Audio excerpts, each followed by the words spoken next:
Just a few words also on what is this agenda? How do we look on it?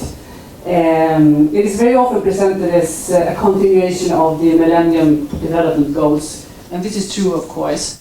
But it's also somewhat misleading, since this is something very different. We have already said that this, to a large extent, is actually a paradigm shift. This is much more inclusive in many senses. It takes a much broader view on the challenges we have ahead of us. They see the challenges really being interrelated. And it's also the first time that we really connect the challenges of poverty with the challenges of environment, climate, and the three dimensions of sustainable development. It's also the first time that we seriously take on board not only the visions and the goals that we have, but also really including the means of implementation, the tools for fulfilling our ambitious agenda. And maybe most important, this is universal. We have been very good for many years to be sure of and formulating what the South needs to do. But this is really, we have a commitment in Sweden in our global relations, but more challenging and maybe more important is that we do have a commitment on reforming the Swedish society according to Agenda 2030. I already said, I think I will sit down because this is complicated with the two logistic tools here. So, and we've already been talking about the inclusiveness of the agenda. And I want to start really with the process, because the agenda has been inclusive both in process and in the result, the substance of the agenda. So this was a very different process for the UN. Normally we get stuck in long negotiations with specific writings and conflicts over a specific way of putting the words, so to say. But the UN and its member states decided early that this was going to be done in a very different way. So the UN started out with trying to reach out to as many as possible of the world's population.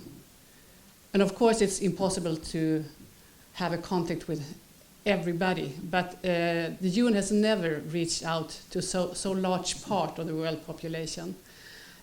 And this was done, of course, by seminars like this, conferences, but we also have the fantastic tool of internet, of course, that was very helpful also at this time.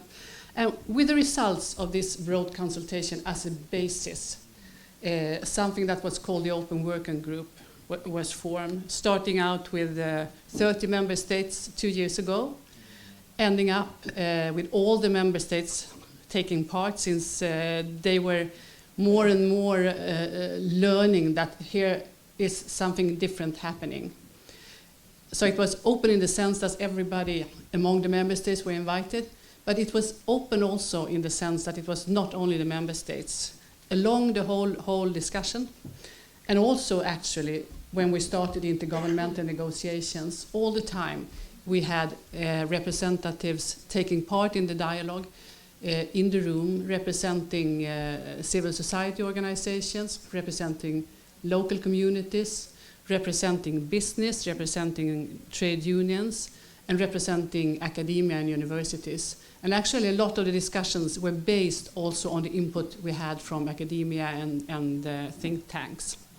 And it was also a different process in the sense that we had some fantastic presidents or co-facilitators for this process. They were very patient with all of us, listening to long dialogues, but they were also very severe when it came to holding the pen. And I think this combination of really listening to people but not letting us get into backtracking in negotiations and having the breadth of society represented in the room is an important explanation why we managed to have an agenda that is so forward-looking and so inclusive. And it is inclusive both in the sense that it incorporates the three aspects of sustainability. We have tried to do that before, and we have managed somewhat, but I think we have come further in Agenda 2030. But also in the way it describes and how the specific targets are working to integrate between the goals and the challenges we put ahead of ourselves, and also integrate with the specific tools for implementation.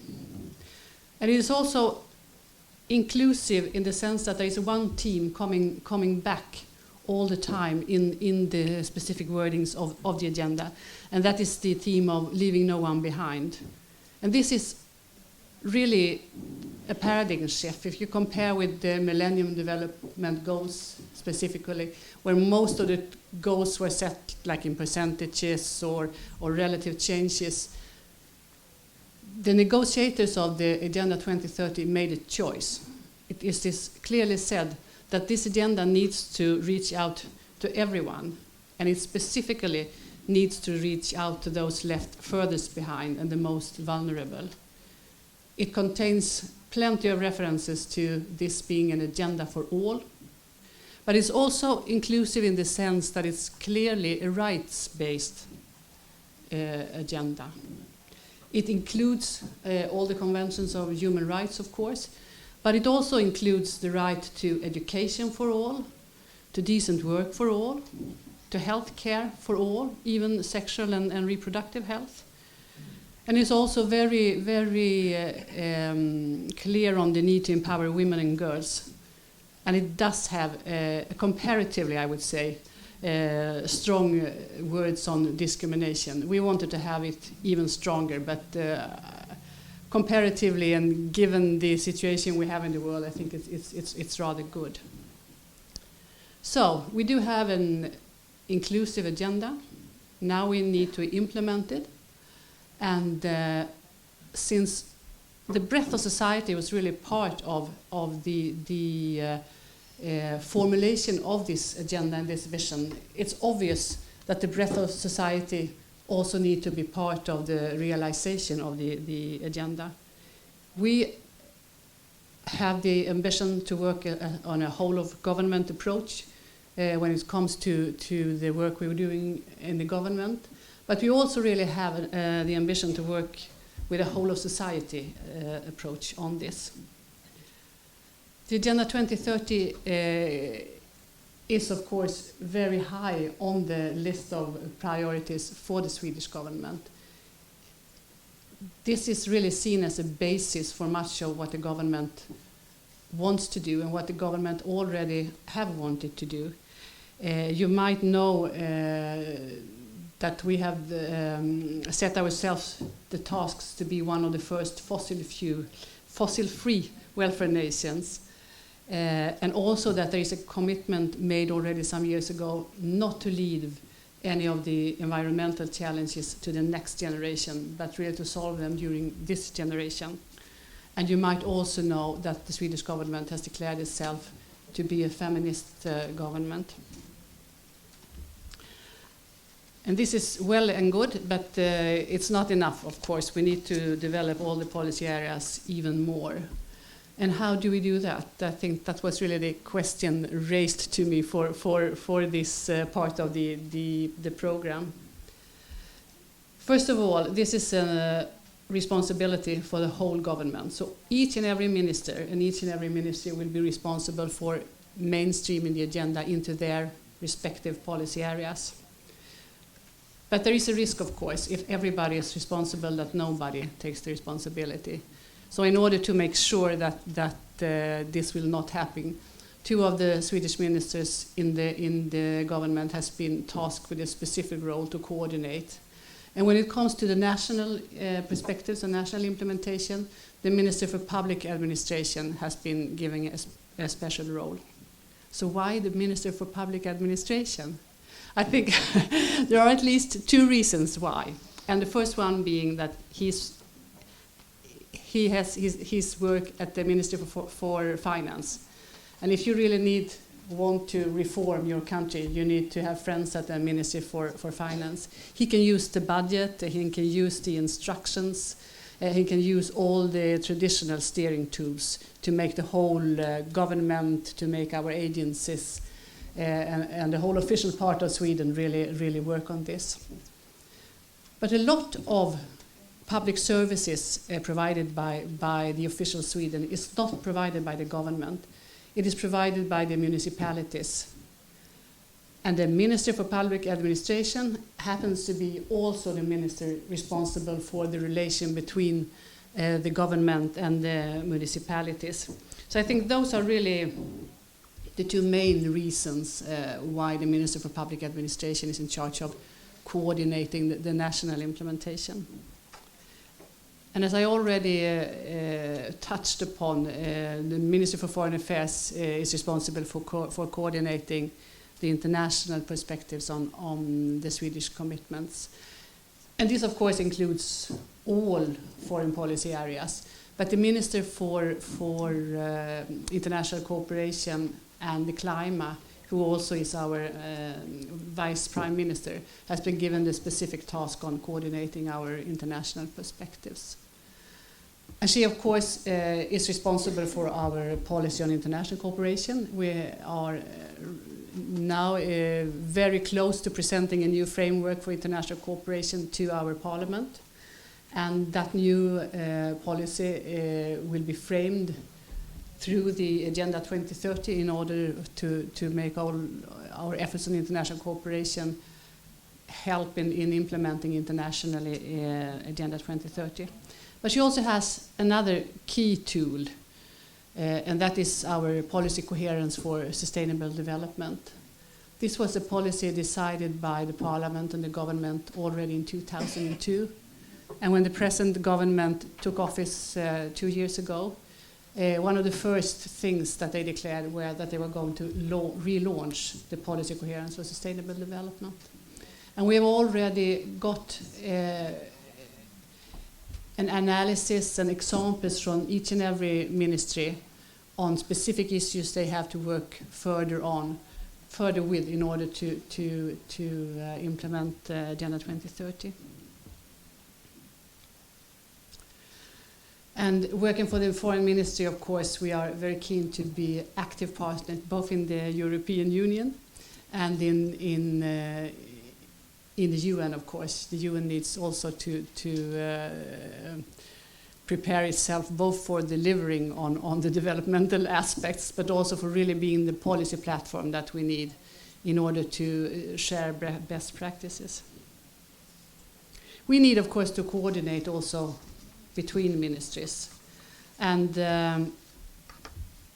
we do have a tradition or even a decision in our constitution that is very helpful in this sense. The government takes all its decisions collectively. And what this means is that before taking the decisions, civil servants like me need to coordinate and listen to colleagues that are concerned with each and every policy issue. So we have a long tradition of taking decisions in a coordinated way. It's not always easy, but we do have this long-term tradition. I think that is extremely helpful when it comes to coordinating the implementation of Agenda 2030. And we have also constituted an interministerial working group where each and every ministry forms part. There is a specific group of state secretaries being in lead, state secretaries of the ministries that I have already mentioned, and also the Ministry for Environment, and a special working group of civil servants working to fulfill their decisions, of course.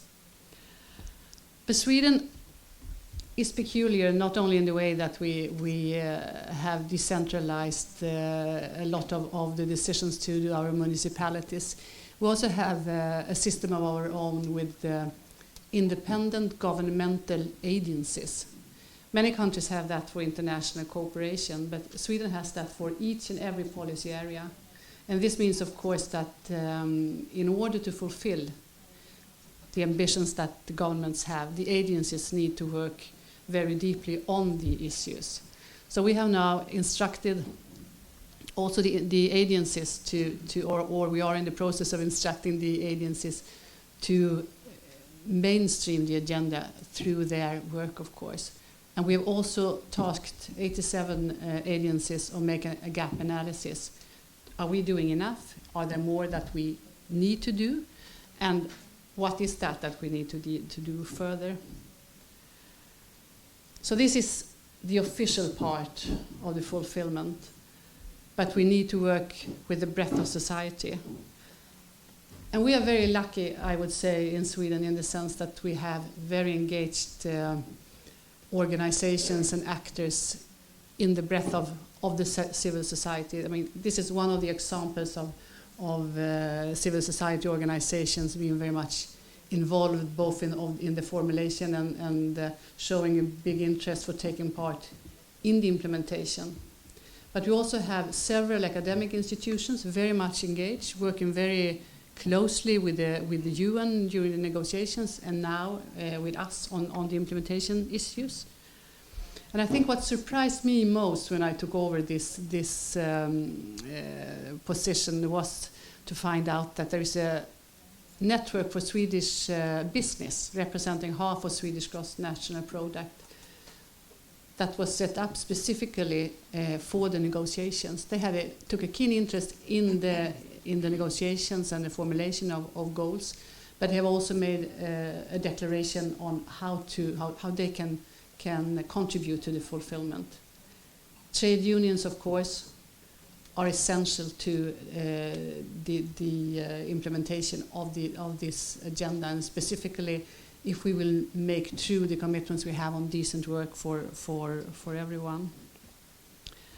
And in order to combine all this and to have an interchange between government and civil society at its breadth, the government has assigned a specific committee working both with information and engaging local communities and civil actors. But they have also been asked to come up with a proposal to the government on a specific action plan in order to make sure that we implement this agenda together and making sure that we have analyzed what there really needs to be done. Thank you. Thank you, Kajsa. Can you hear me when I speak in this? Thank you, Kajsa. That was very interesting to hear about how well you worked through the whole Swedish landscape on all levels and involving many people. But could we just look a little bit into the global south, maybe? And if anyone has a question, there could be a possibility for a question. But I have a question for you, Kajsa. That is, do you see where, if you talk about people with disabilities, where in this agenda do you see the biggest possibility and the biggest problem? You mean where you can find it in the where can you find it? Where do you see the window of opportunity and where is it not as good? Well, I think it's quite well integrated into the agenda. But this agenda, of course, placed the same risk as the Millennium Development Goals did. That it's easy to focus on the more easily achieved results, of course. And what could that be, like education? I mean, yeah, of course, education. I mean, you can look at on the average fulfillment of how many people are getting are having an education, but that's clear in the agenda. That's if not everybody is reached by a qualitatively good education, you haven't fulfilled the goals. You mentioned the need for maybe a special project, or are we talking about financing, especially for people with disabilities? Would you see something like that to put extra pressure on things to happen?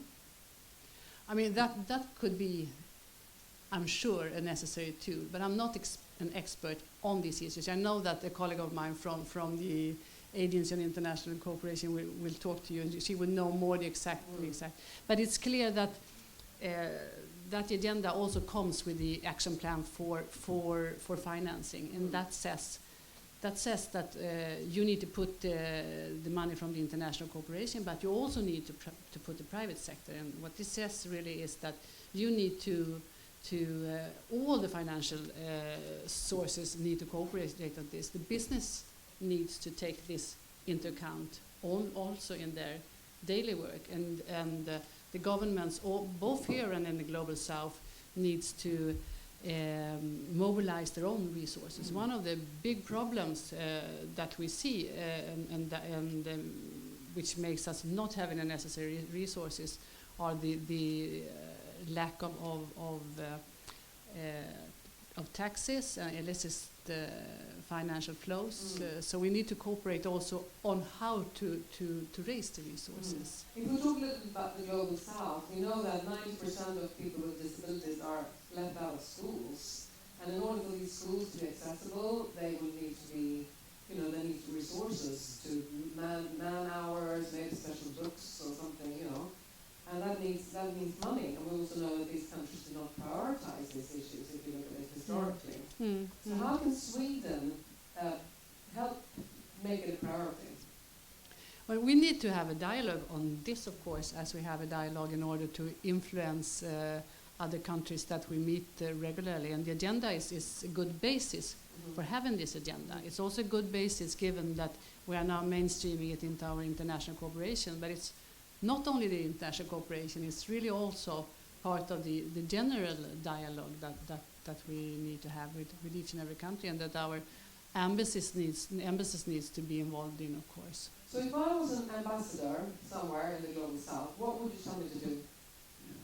I would tell you to have a continued dialogue with your society on the agenda, both to give our perspectives on the agenda and the need for involvement, but also to listen to the efforts made in different countries, because we have a lot to learn also for ourselves, but in the dialogue. And actually, some of the developing countries have much more of a tradition of really planning for a change. They have development plans have had for a long time. We need to learn how to come together about a plan for such a reform.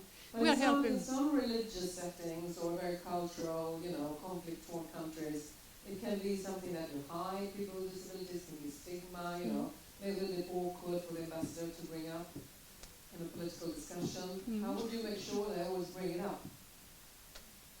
Well, they are instructed to bring it up, of course, but yes, it's not always easy, and you have to adapt the way you bring it up, of course, depending on countries. But we ensure. I mean, our way to provide the necessary tools for our people working in different countries is to provide them with the package for learning about the agenda, having talking points. Yes, they will have arguments, and there is also a specific package of things that you can use in social media. We have had a specific how do you say?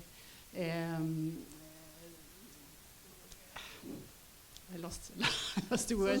Social media and a special focus on teachers and young people working with reforming the work called First Generation, where we are picking up innovators and good examples in order to spread the dialogue. Yes. Okay, that's great. Anyone has a question for Kajsa Olofsgård here? Olofsgård? Olofsgård, sorry, Olofsgård. Yeah. Want to talk about maybe a question from what Sweden can do to push this agenda? Yes, please.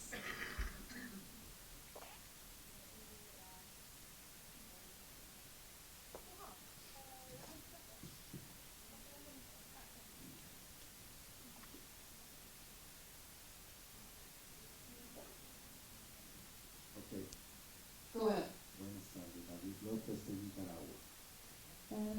Hola, yo entiendo. Okay, good afternoon. This is David López from Nicaragua. En su opinión,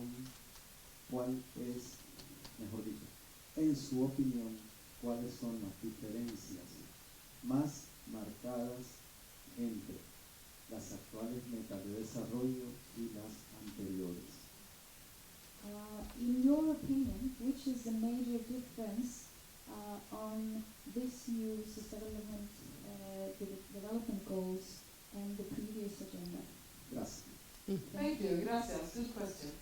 Gracias por la pregunta. Pues, después, I will translate afterwards. Pienso que la mayor diferencia es realmente la brevedad. O, digamos, que esto, las metas de desarrollo del milenio se refería a una agenda más focada, ¿no? Esto realmente nos dice que todo está interrelacionado. Tenemos que ver esta palabra no conozco. Tenemos que coordinar las esfuerzos que hacemos y que tenemos que cooperar todo en esto, que no es solamente el gobierno, pero todos los actores de la sociedad, y que se trata tanto a lo que hacemos nosotros acá en los países nórdicos como lo que hacemos en ayuda internacional. Y más que es inclusivo, que se trata, que tiene que influir a todos, no es una cosa de promedio, es una cosa que influye a todos. I think the big difference between the Millennium Development Goals and the Agenda 2030 is really that it's much broader.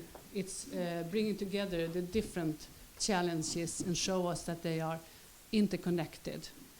And it also shows us that, and it also says that these are universal challenges. We need to do it with just as much efforts back home as we do on the global scene. And the inclusiveness is this for and by everyone.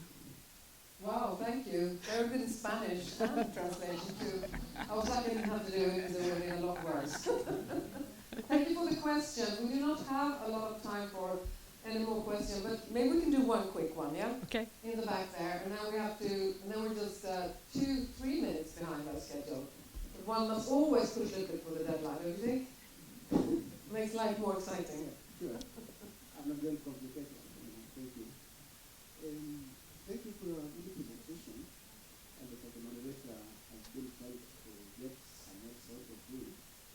Then the quick question, please, if you can say something, because your government has been working closely with our governments in Africa, and we have been supporting our banks. And we need to not call it a condition, but at least to put some standards whether the money will be provided. I don't hear. This is how much. Speak up a little bit. Yes. How much the money that we be giving to our countries. I'm sure you are supporting our banks, and you have been hearing from our governments. And so I want to know whether you can put some, I don't know how to call that, but a certain amount or percentage going to disability, whatever amount we put into our general annual budgets. Am I making myself clear? Yeah, I think that you want to know if the Swedish government could sort of earmark a certain percentage of money going into development for persons with disabilities. Yeah, sure. Thank you. I'm sorry, I don't have the answer on that question. Maybe Birgitta from Sida. Could you help me on that? What I can say while waiting for giving her the microphone is, of course, that Sweden stands by its commitment to give 1% of gross national product to international cooperation, and that this will be mainstream, and that the Agenda 2030 will be mainstream to this. But please, Birgitta. Yeah, I think we'll come back to this Yes. in the panel. But the short answer is no. There's no such earmarking that you are asking for. There are priorities and strategies and policy, and that's important, but there are no such earmarkings. And I think I can come back to maybe why this is the case later. We will discuss that more in the panel. So we'll say thank you to Kajsa, the Olofsgård, for doing this very interesting presentation on how you can actually mainstream the Agenda 2030 on all levels in your nations. Maybe you got some good ideas. And an applause for Kajsa and some chocolate, fair trade chocolate that we delivered from someone.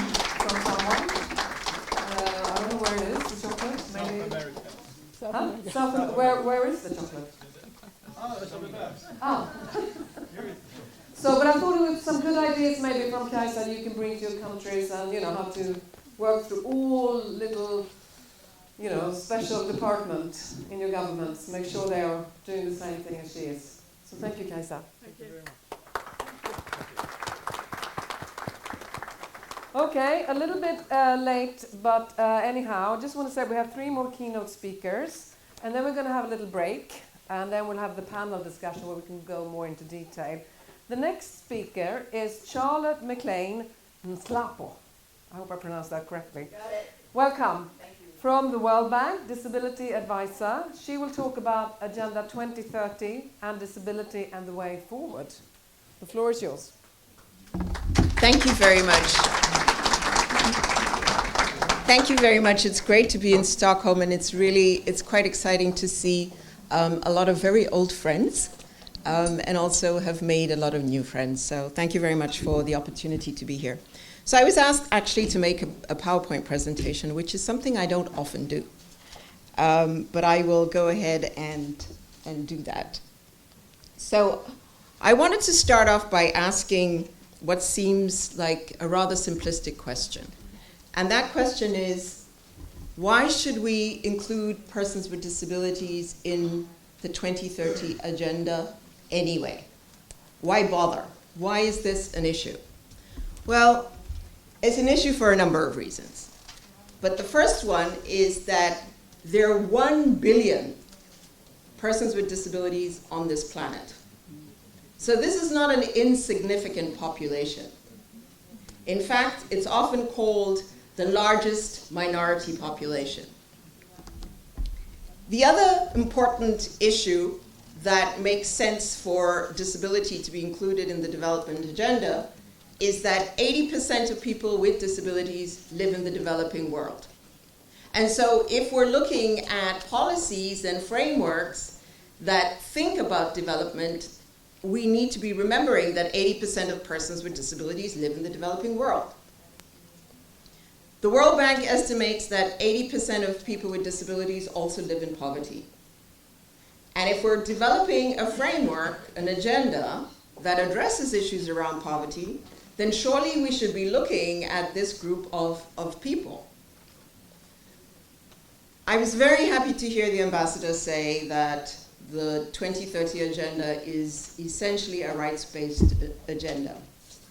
And I think for me the connection here is that persons with disabilities have rights like anybody else. And now, 10 years later, we're celebrating the Convention on the Rights of Persons with Disabilities, which entrenches further the rights of persons with disabilities. Another important issue around why include people with disabilities is the principle or the motto that was used in the lead up to the 2030 agenda, which was leave no one behind, which is actually very complementary to the disability movement motto or mantra, which is nothing about us without us. And I think if you merge those two principles, yeah, leave nobody behind and nothing about us without us, really can build towards very inclusive societies. Okay, so I'm struggling here a bit because I can't see the screen.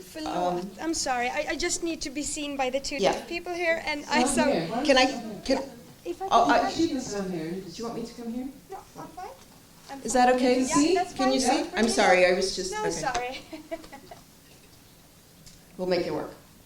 Okay, so the 2030 agenda has what's called the 5 Ps. And I think the 5 Ps are really a useful concept to think about when we think about the 2030 agenda. The first P, well, I don't know that there's a first P, but I'll start with the first P. For me, the first P is people. right? Because this is essentially, you know, human-centric, people-driven development. So for me, the first P would be people.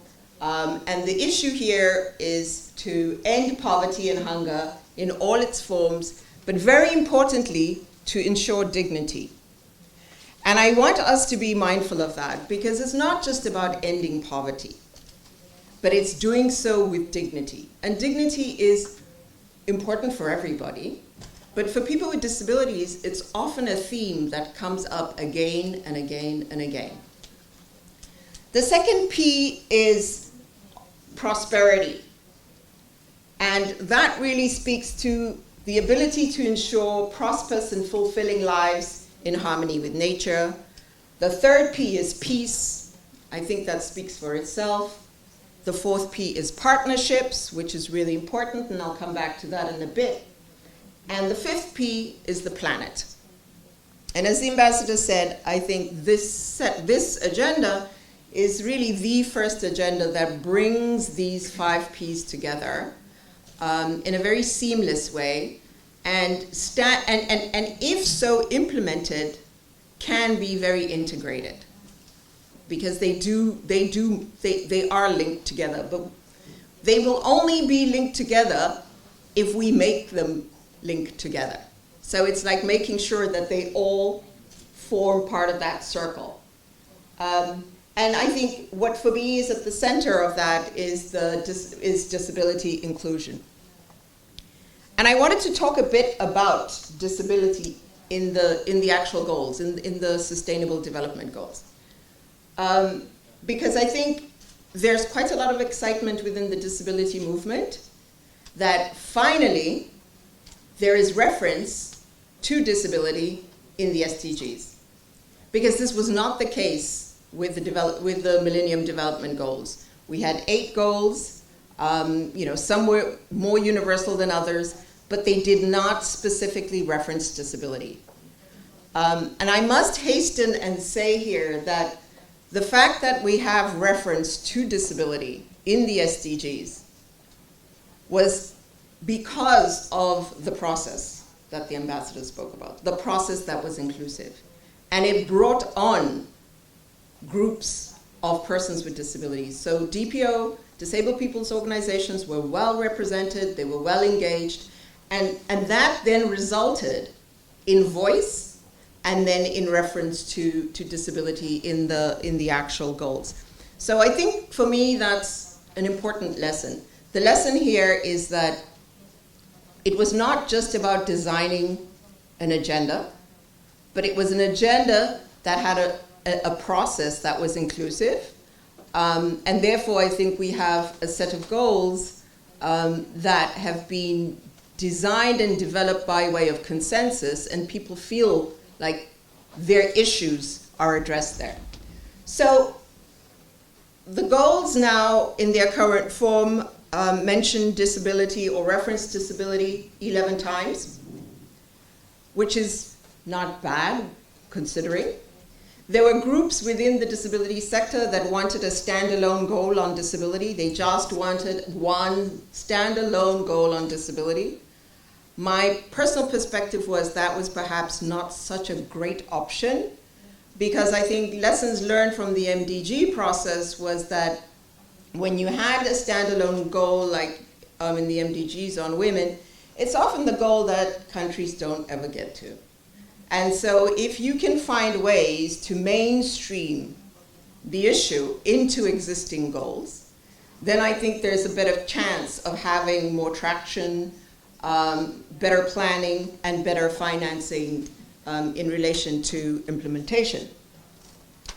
Now, I really like this commitment that is articulated in the SDGs, because I think for me it's the core of the philosophy behind the SDGs rather, and that is that the 2030 agenda is of the people, for the people, and by the people. And I think we need to consciously be recognizing the fact that this also means persons with disabilities. Because too often when we talk in broad terms, we don't think about people with disabilities. So I just put that up because I think it's something that we constantly need to come back to.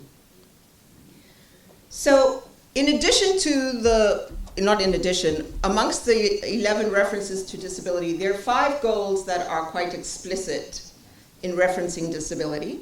And they are quality education, which is goal number 4, goal number 7, which is on good jobs and economic growth, goal number 10, which is on reducing inequalities, and goal number 11, which is on sustainable cities and communities, and goal number 17, which is partnership for goals.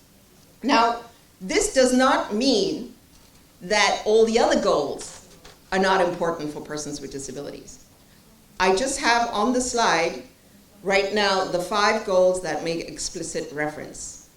But the 12 other goals definitely are important for disability inclusion. Now, what I wanted to do was just quickly speak about each one of the goals that explicitly mentions disability and what it may look like. So goal 4 on education talks about encompassing full participation in societies and emphasizes persons with disabilities.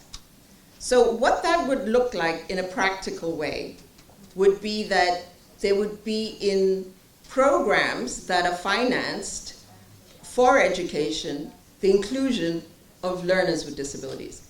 It would look like, from a development perspective, that where you're training teachers, that you insist that teachers are trained on inclusive education.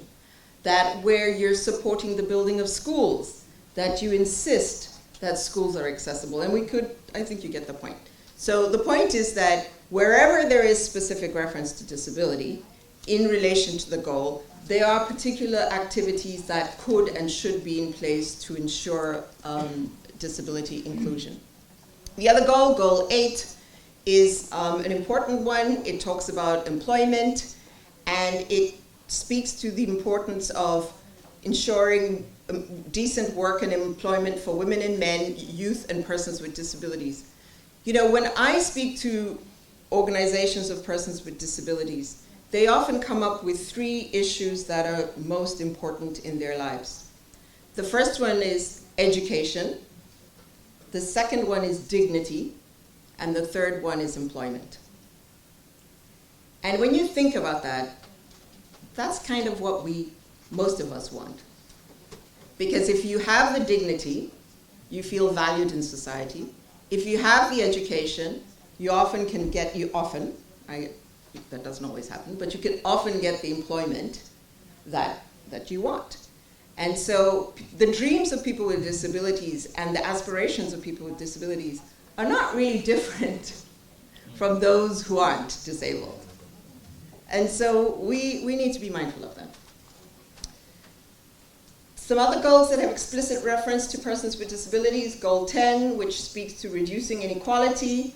I think that one kind of makes sense, given that I said 80% of people with disabilities live in poverty. And what would success look like in regard to this? One area could be, for example, the development of policies that promote disability inclusion, and that focus on reducing inequalities that are specific to that population. The next goal is goal 11, which looks at inclusive cities. And this one really is quite basic. It's about ensuring that as we design cities, as we manage cities, that we think about basic services that are inclusive. That we think about accessibility in our cities. And that accessibility is not just good for people in wheelchairs. I mean, obviously it is. But it's also good for mothers and fathers with babies, for travelers. I mean, universal design is good design. And it actually makes sense for everybody. So I think that in this goal, goal 11, it's going to be very interesting to see how we actually continue to design cities, how we upgrade cities. And there will be some challenges. There will definitely be some challenges. I've thought a lot about what would a slum design look like from an accessibility point of view. And it's kind of hard. If anybody has the answer here, please give it to me after this, because I'd be very grateful. Goal 17 speaks to the means of implementation. The ambassador mentioned that, and this is really important because it does talk to the mobilization of resources. And I think here it's important to just point out, as was said earlier on, that this is not just resources from the state. This is very much resources from the private sector, from philanthropic organizations. But I also like to make the point that resources is not just about cash. It's not just about money. It's about human resources. It's about the transfer of technology. And so I think that this is a really important piece of the means of implementation. And then I think the other important piece is the follow-up and review of the actual goals themselves. And this is important because we need to have mechanisms where there's a follow-up, where there's a review. And I think you know, the intergovernmental discussions were very useful in that regard, because they recognize that such reviews, in order to be useful, have to be inclusive.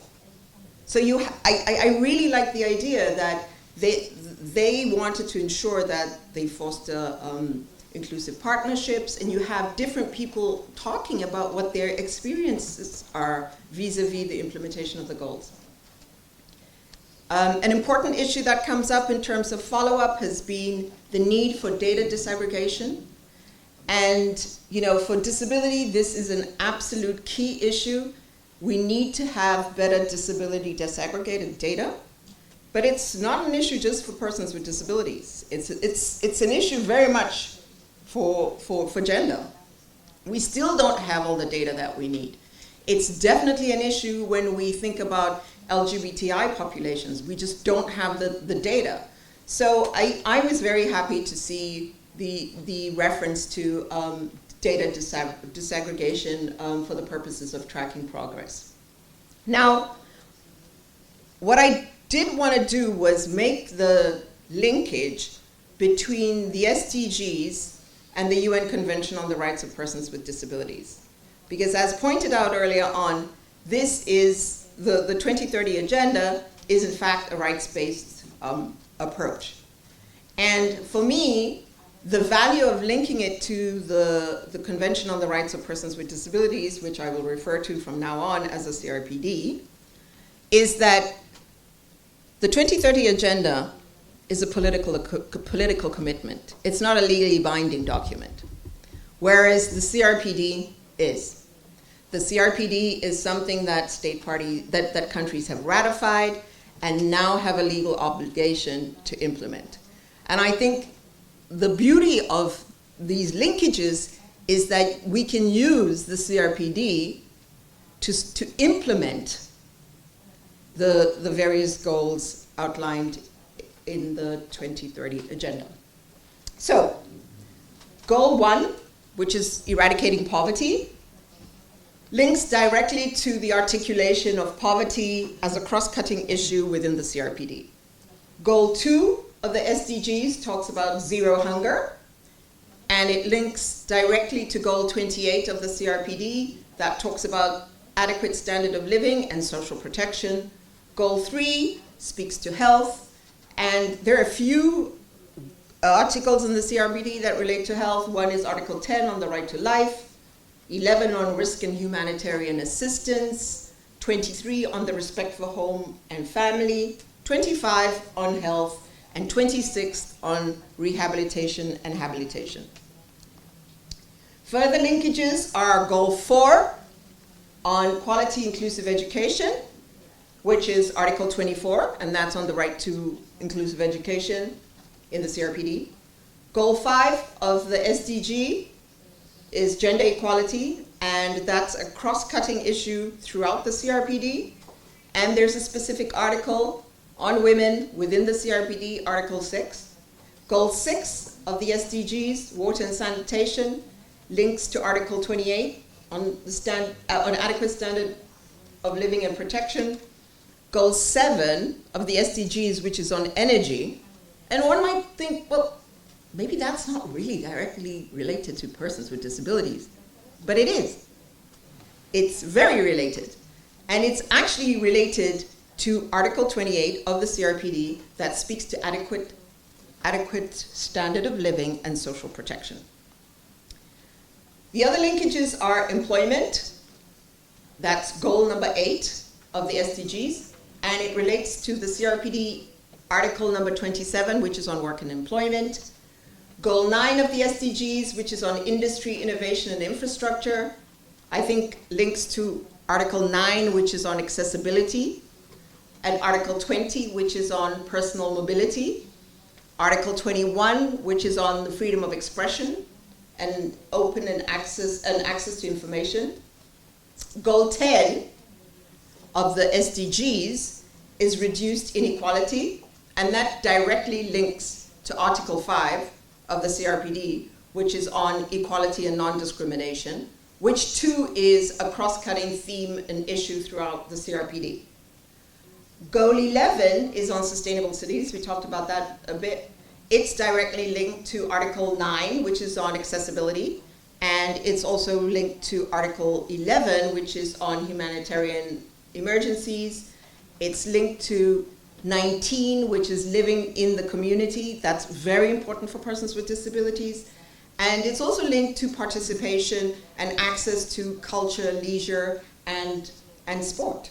So I was in Rio for the Paralympics, and so I'm really excited about the sport piece. And I think we need to think a bit more about the importance of sports and disability, and how we can use sport as a way to unify groups. Okay, so I'm running out of time here, so I've got 3 more goals. Goal 13, climate change. Again, it's a goal that you may not think about necessarily in terms of disability, but I do think that it has direct implications for Article 25 on health. Goal 16 makes complete sense, peace, justice, and strong institutions. That definitely links to Article 13 of the CRPD that speaks to access to justice, freedom from torture or cruel and degrading treatment. Goal 17 of the SDGs, the means of implementation, does so similarly. So what I would like to end off by doing is leaving you with some key messages. And the key message for me, and I think articulated by the earlier speaker, is that the SDGs are universal. But they're also very context specific. And so we need to take that into account. So country ownership is very important and is an essential part of the implementation of the SDGs. I think for me the key message is the engagement of stakeholders. And in many ways I'm putting out a charge to my colleagues who work in the disability sector and the disability movement to stay engaged, to be engaged, because I think it's important that when these feedback loops happen in the review of implementation, that DPOs, CSOs are part of that process. In my view, I think there's absolutely no way that the SDGs will be met if they don't deliberately include 1 billion people. It's just, you do the sums, it's not possible. And then I really also think that there's a strong need for international cooperation to be more inclusive of disability inclusion in all of its development work. And I think that in order for us to reach these SDGs, we need to make sure that in our own international cooperation agreements, that we are including and mainstreaming disability into those programs. And that we're not separating it out to have the disability project, but how do we, within our mainstream projects, whether it's on education, whether it's on financial inclusion, whatever it is, how are we including persons with disabilities? And then finally, I just wanted to close by saying that I think that if these goals are implemented, I'm very sure that they will be transformative.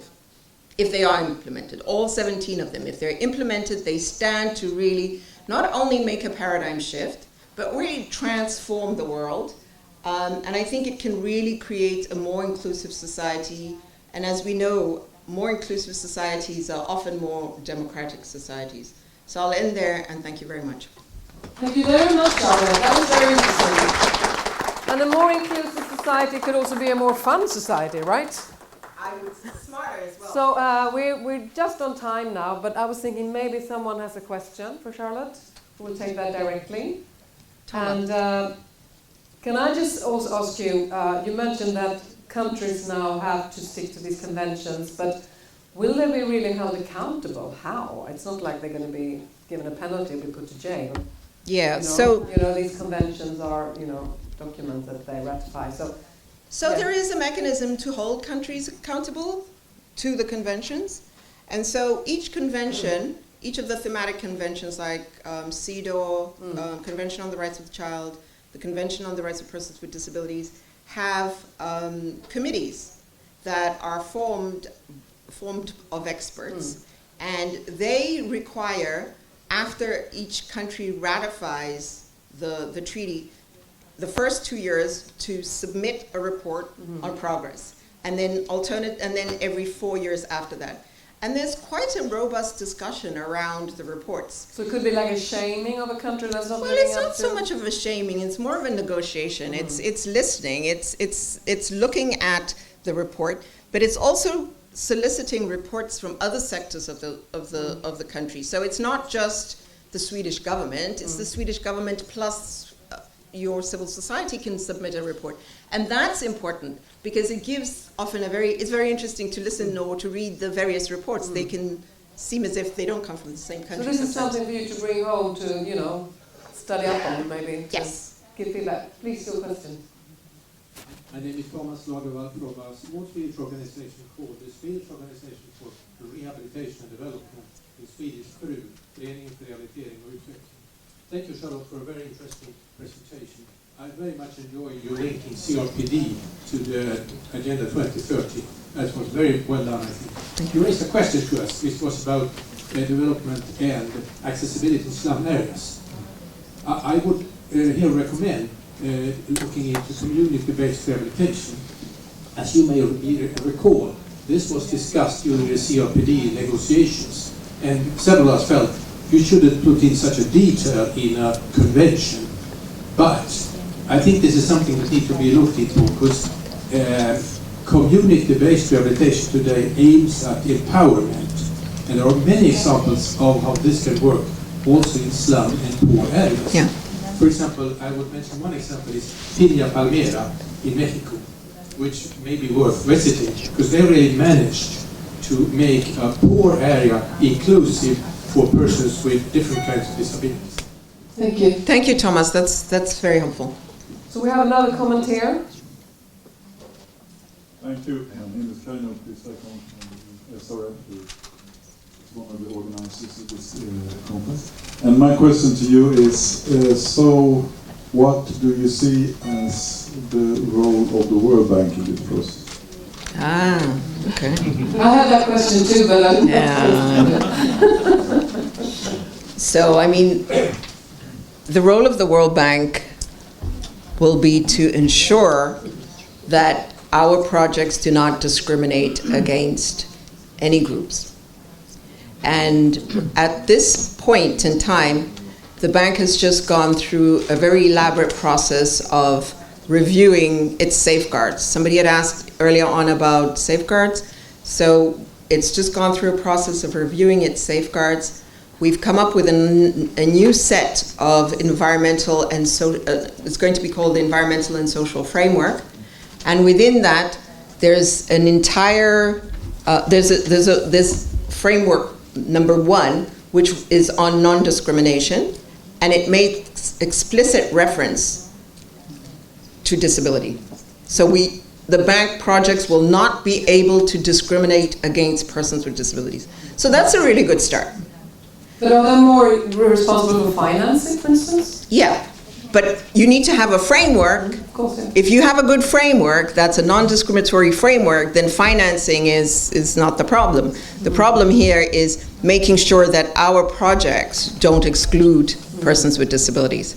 So this is a good start. And with partners, you could really make a change then. Yeah, so the main interlocutor of the World Bank is the government.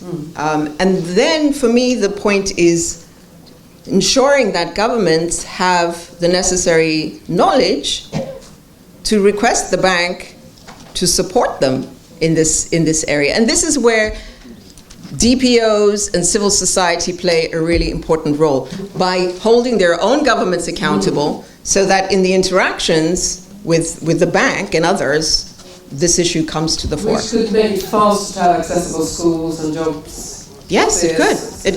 It could. And it's beginning to happen in some places. I mean, we already have some projects where we're beginning to see this happen. But for me, the big joy or the excitement around the SDGs is that this can be a seismic shift. It can really fundamentally change the way we do development. And it's yes, a role for the World Bank in terms of financing, but it's very much a role for governments. There's clearly a role for civil society, for disabled people's organizations, for academia. I mean, it's really a so the governments cannot say we cannot prioritize this because we have a refugee crisis, or we have this, or we have that. Or well, governments do that. Governments say that all the time. But that's my point. They need to be held accountable so that, you know, it's not easy for them to say that. And I think that once you've got the Convention on the Rights of Persons with Disabilities, you can't say, oh, we actually can't do inclusive education because, you know, we've got other problems. You have a legal obligation. You've ratified it. Okay, one more question. Civil society has to keep on breathing down their necks. That's what you're saying, basically. That's what you said. One more question. Oh, no? Okay. Let's move on to the next step. And thank you so much for Charlotte for giving us all this insight into the linkages and what you can do with this, and a lot of hopeful message there. Thank you so much.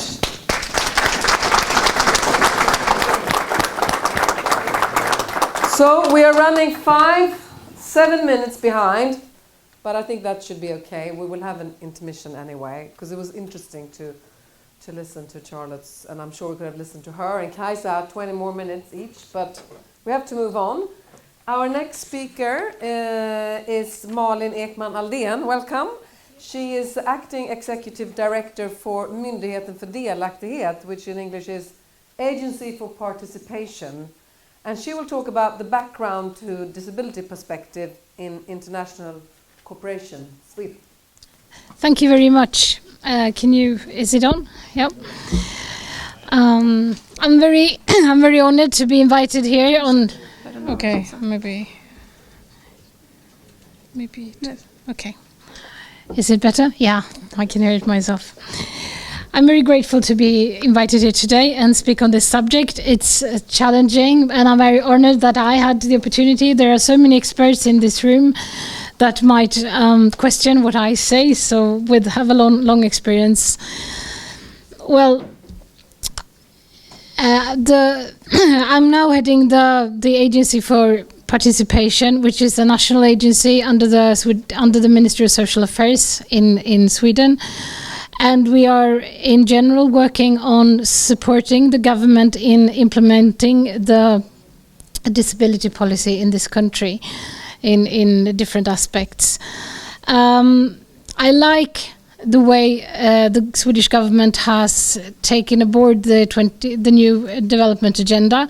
I think it's an excellent tool and an excellent platform to work also on the national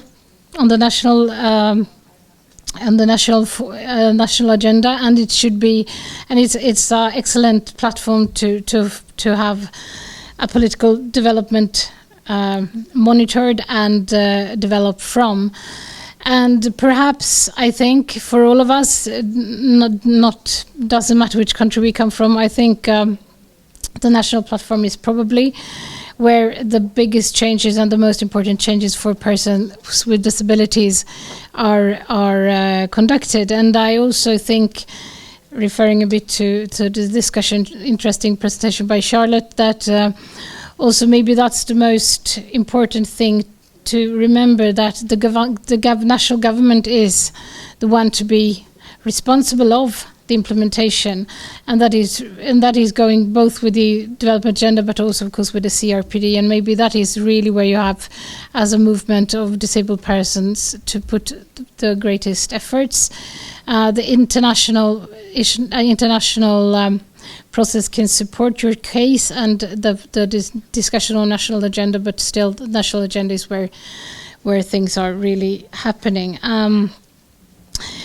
But the question of today is how has the disability perspective developed in the international development cooperation of Sweden? Well, has it? Maybe it should be the question. I think many people working with the question of development cooperation in Sweden today would argue that there are still big gaps before you can really talk on a more complete introduction of the perspective.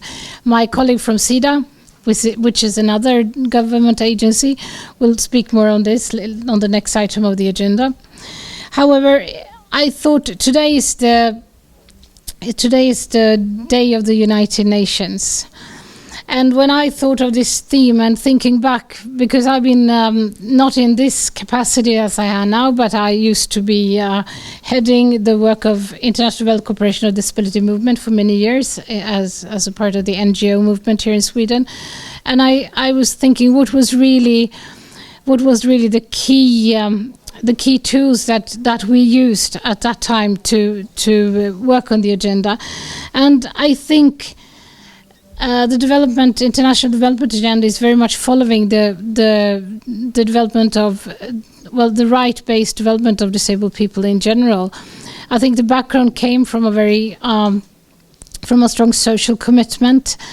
Development cooperation, in many cases, has been a way to support from this part of the world, to support the South, to have a more decent social development, to support people to have their daily bread, of course, but also to improve their social conditions by supporting with funding and knowledge. So I think in this work, obviously, disabled people were also there in the societies and were met, and I think people coming from Sweden would also see that they had a very challenging situation in many aspects, and they were coming back and talking on the priorities of the Swedish development cooperation, that this group needs special attention because they are in a very vulnerable situation. I think it started like that, like disability policy in general. I think I think the whole development has also been very influenced by the international development in disability in general. I think we have had for many years quite strong United Nations initiatives that has also supported development cooperation. This is maybe before my time, but if you go back as far as 1980s, where maybe I know someone here that was very active, there were big initiatives, international initiatives on disability, and they were also reaching the different actors in the development cooperation field. I was thinking of the Decade of Disabled People, and that was followed later by the Standard Rules that was headed by Mr. Bengt Lindqvist, a Swedish person, for many years, and then by others. And that you might say was the start of the pre-play before the convention actually took place, and was also part of the initiative of a special convention on disability. I think in Sweden these tools were very supportive to also implement a disability perspective in the development cooperation. They were high up on the political agenda in the country, and they were influencing also the development cooperation scene in different ways. And then now we are in the era where these rights of disabled people has been pronounced as human rights. It's a special convention. It's very clear. You've had an excellent presentation how it is actually linking to the development goals, which shows also how, in a way, very clear way, how it also links to the international development agenda. So I think this is very clear. Maybe the discussion now is that I think we are all looking for these kind of universal processes where you are considering all different kind of rights and needs in building the community and the society nationally, but also, of course, globally. However, I think people with disabilities are still in a position in Sweden, but also in other countries, where there also needs to be special attention to ensure that they are on board. I think this is a balance, and you need to do both. And I think this is probably a discussion we also need to have in Sweden. How much should be part of the right-based work and right-based approach to the development agenda in general, and how much should be done in more specific disability-focused initiatives, and how can you combine these two? I think maybe that is where we are today, and that also goes with the development agenda and so on. I was also asked to think what has the agency that I'm heading now, the Agency for Participation, what kind of role can we play in this perspective? I suppose that would be in implementing the SDGs, but also in ensuring that disabilities perspective of the International Development Agenda. And with the SDGs, we have a very clear mission. We are very clearly commissioned, and I suppose we'll be even clearer commissioned by the government later on when we talk about the national agenda. We very recently submitted a report to the government where we suggested in how are we thinking as an agency that the SDGs should be part of, or the base for, or however you would like to pronounce it, for the work we are doing, and not only for promoting but also to monitor.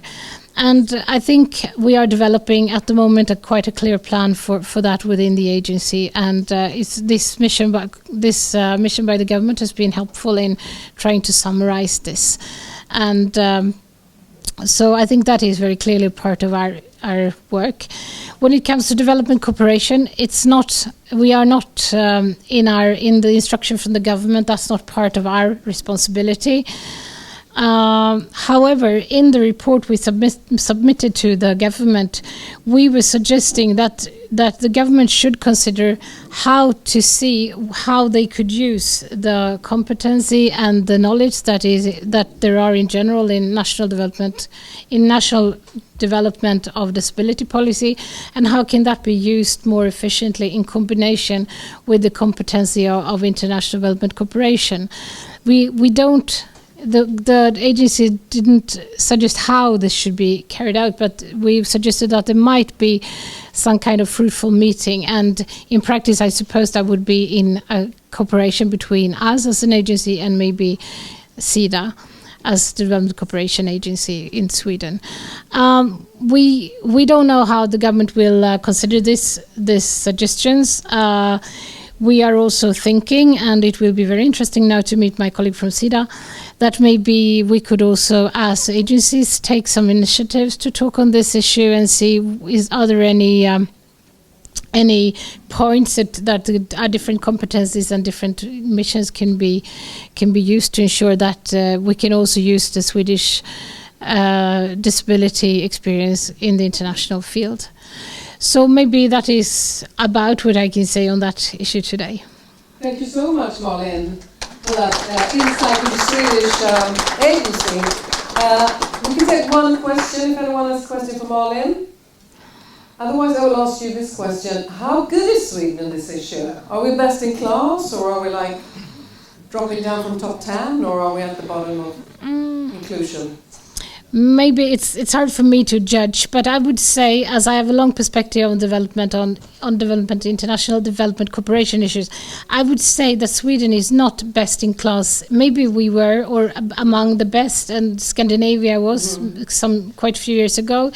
I think the CRPD has meant a great shift so many other countries in Europe, but also globally, are now looking into the disability perspective. And maybe they come from a right-based perspective from the beginning that has made a shift, while we come from a more social base. So we have another kind of journey to make. We've become a little bit lazy, thinking we're so good. Or we have some problems also shifting perspective internally. So maybe I would say there are some other countries.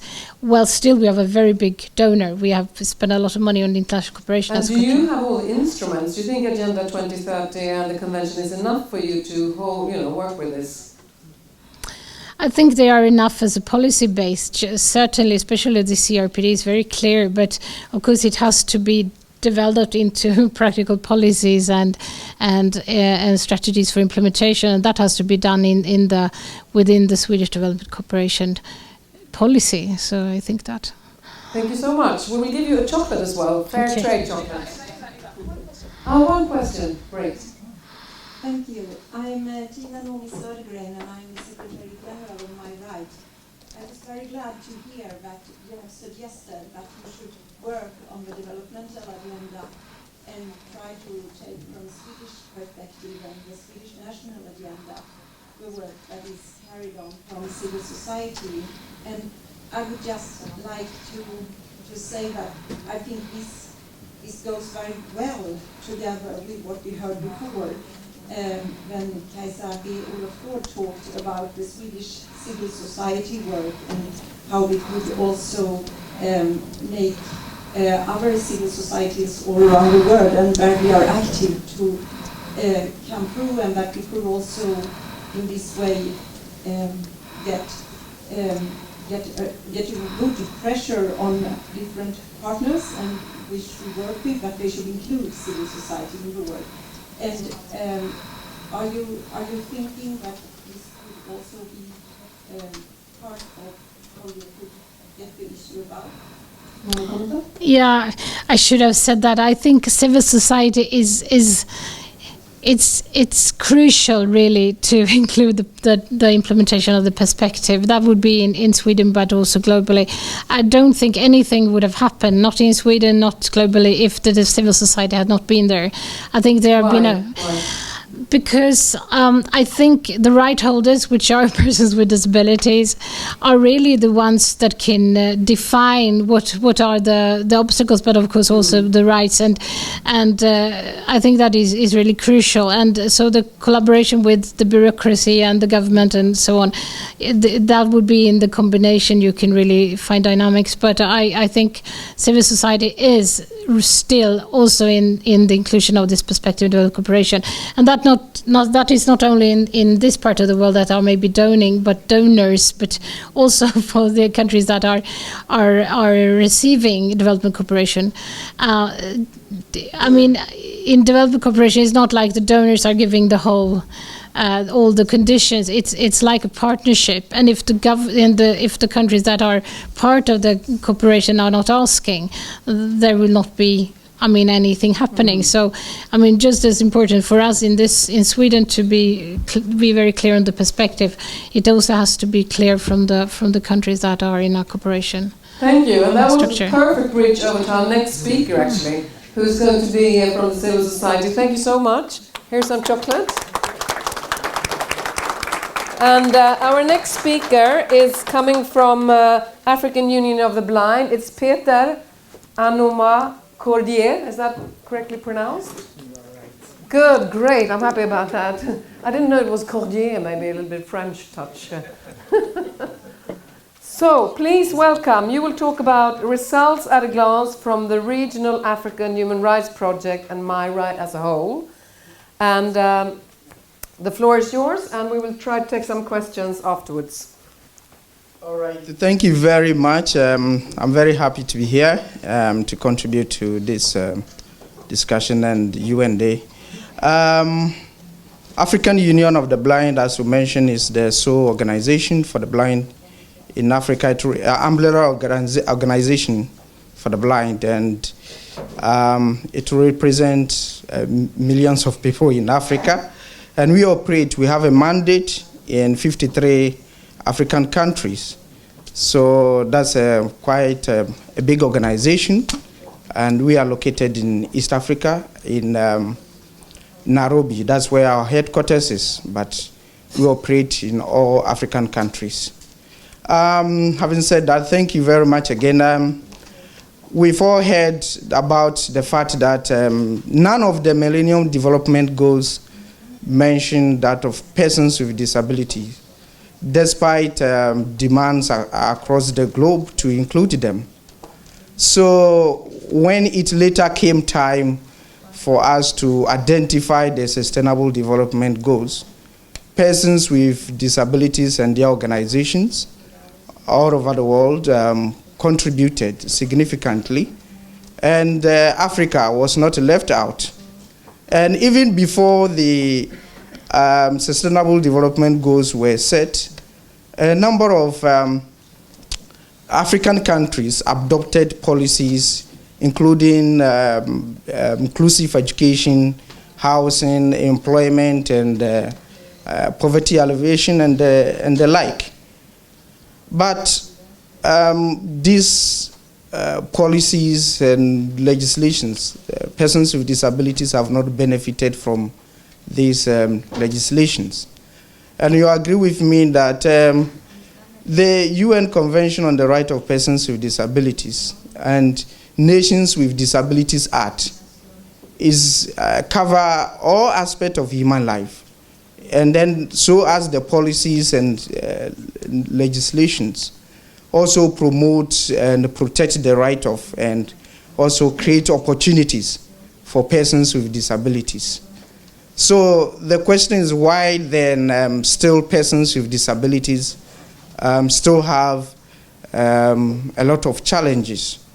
And what is happening? Why is it that they are not benefiting from these legislations? A key reason that we can talk about is the fact that almost all of these legislations lack proper mechanisms for, or have a slow mechanisms for implementation.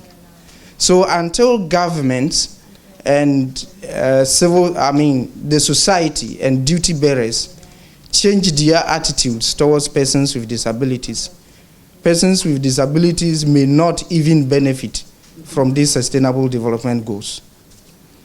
And it is of this that we have partnered with SRF and through, my right through SRF to implement our human rights programs in Africa. And we call the Regional Human Right for Persons with Visual Impairment in Africa. And our long-term goal that my right is contributing significantly to is to improve the human rights realization and protection for persons with visual impairment in Africa. Next is to improve the quality of life and socio-economic rights of persons with disabilities in Africa, and also improve the equity and inclusion for persons with visual impairment in Africa. So how is my right through SRF doing it? What they are doing is to build the capacity of African Union of the Blind and her member organizations to use, to promote human rights by using the Convention on the Right of Persons with Disabilities as an advocacy tool. And we started this in 2011 in Uganda.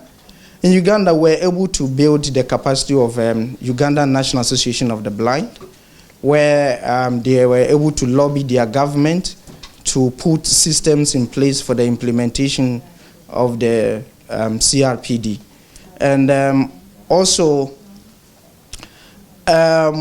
we did our best going to the district. We were able to identify a student or children who are not in school to enroll them in education. And it will interest you to know that we met some children who are, their parents have never allowed them to go out because they feel it was a shame for them to go out, for people to know that there's a person with visual impairment in the community. So during the training for persons with visual impairment, we were able to identify such persons. And I'm happy to say that one lady that we found, that the father was, and the parent for that matter, were very protective. We were able to convince them. And when we brought this girl to the training, we had to start training them mobility, giving the lady mobility skills, because she didn't even know how to walk from one place to the other. And fortunately for us, now we took the girl to rehabilitation center, and then he learned how to do weaving clothes. And now it's the parents, they buy the materials for the child to carry out her business. So these are some of the things that practically I can say my right through SRF helping the African organizations to do. When we realized that the project has gone well, we moved the project to 2 countries, and West Africa and Southern Africa, and that is Ghana Blind Union and Namibian Federation of the Visually Impaired. And we have been, in Ghana for instance, we have been able to train over 90 leaders on the CRPD at the local level and then national level to use the convention to advocate for their rights at both district and then national level. Of course, we've not been able to cover all the districts in Ghana, but we hope our next project will cover a significant part of it. And this in Ghana, for instance, another thing that they had to struggle for inclusive education policy, which was launched this year. And then through that, they have been able to communicate with educational leaders. And we have currently 3 integrated teacher training colleges, but starting from next year, they are going to include 2 institutions for teacher training. So these are some of the practical things that is happening. And I can also say that in Namibia, through the project, they've been able to fight for a seat at the office of the vice president, where their issues will be discussed. And they have also been able to train a number of their leaders to carry out advocacy. Apart from the country levels, the project contributes to the regional level. At the regional level, we engage with African Union and 8 blocks. So I can tell you that the African Commission on Human and People's Rights, actually through our statement to the Commission, of which is part of the project, adopted Resolution 305, which urges all the African countries to ratify the Marrakesh Treaty, a treaty that gives access to visually impaired persons to have access to published books, so that they can also, it's part of actually the CRPD, so that in terms of education, we have access to books and other things. And then also urging African Union to make sure when they are, during their meetings, they choose a place and also make sure their work is accessible to persons with disabilities. And through the project also, we are engaging with African Union to come out with what we call the African Disability Protocol. It started from the African Commission on Human and People's Rights, and we are happy to say that they have, the Commission has finished their part, and they have pushed the instrument to the African Union. So when the African Union adopts the convention, the protocol, then we will proceed to ask the countries to ratify that convention. It's actually the reason why the African Disability Protocol is that AU said they don't have, they are not implementing body, so they will not be able to ratify the Convention on the Right of Persons with Disabilities.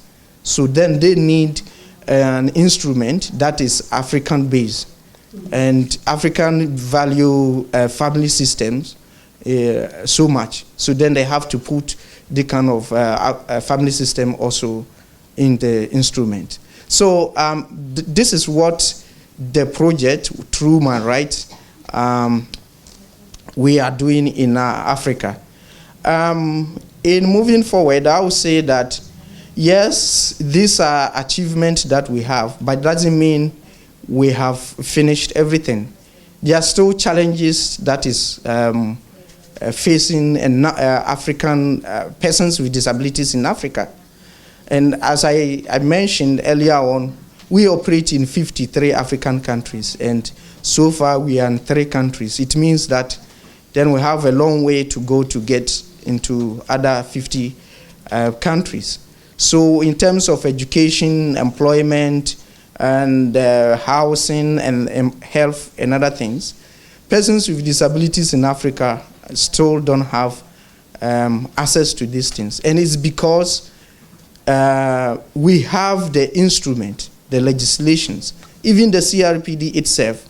If countries decide to implement it fully, we may not even need more legislations for persons with disabilities. But because all the time, persons with disabilities issues are afterthought, and our leaders are not implementing those legislations, that is what makes persons with disabilities still face this kind of challenges. So I actually recommend that looking at it, we still have a long way to sensitize our people about issues concerning persons with disabilities. So our project needs to continuously focus on awareness raising and, where possible, awareness creation. And also, we need to invest in research so that we will have our facts, because advocacy these days is based on evidence, so that we can also engage our people. We have noticed, or we've heard this afternoon, that, for instance, Sweden, the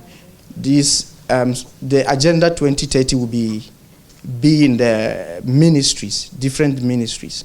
But I can assure you, if persons with disabilities do not fight for a space or a seat at the table with stakeholders to discuss the implementation of it and also come out with effective strategy to influence the implementation, the 2030 will come and we will still not benefit from it. So I would say that persons with disabilities, we need to fight for a seat at the ministries, so that when they are discussing, then we will be part of it. Yes, Charlotte said, and it is true, that the Agenda 2030 says leave no one behind. But if you don't move and you sit at one place, they will leave you behind. Okay, I will try to interrupt you soon. Can you finish up off there, or? Yes, I can finish it, but since some of my time was taken, let me conclude. Let me conclude by saying that yes, African Union of the Blind will continue to advocate for the right of persons with visual impairment, so that we will have a continent where persons with disabilities will participate fully in the society. And in moving forward, I would say that we need to carry the power of every person along with us. And we need to invest in our greatest resource. That's our people. Thank you very much. Thank you so much. And thank you for that very interesting insight into how you've been struggling for these issues and the necessity to keep on struggling. And we are running behind time. I don't know if there's anyone who would like to ask Peter a question. Otherwise, I would like to ask you, because you said what attitudes need to be changed and what are the most important stakeholders to change it, from your perspective? Good.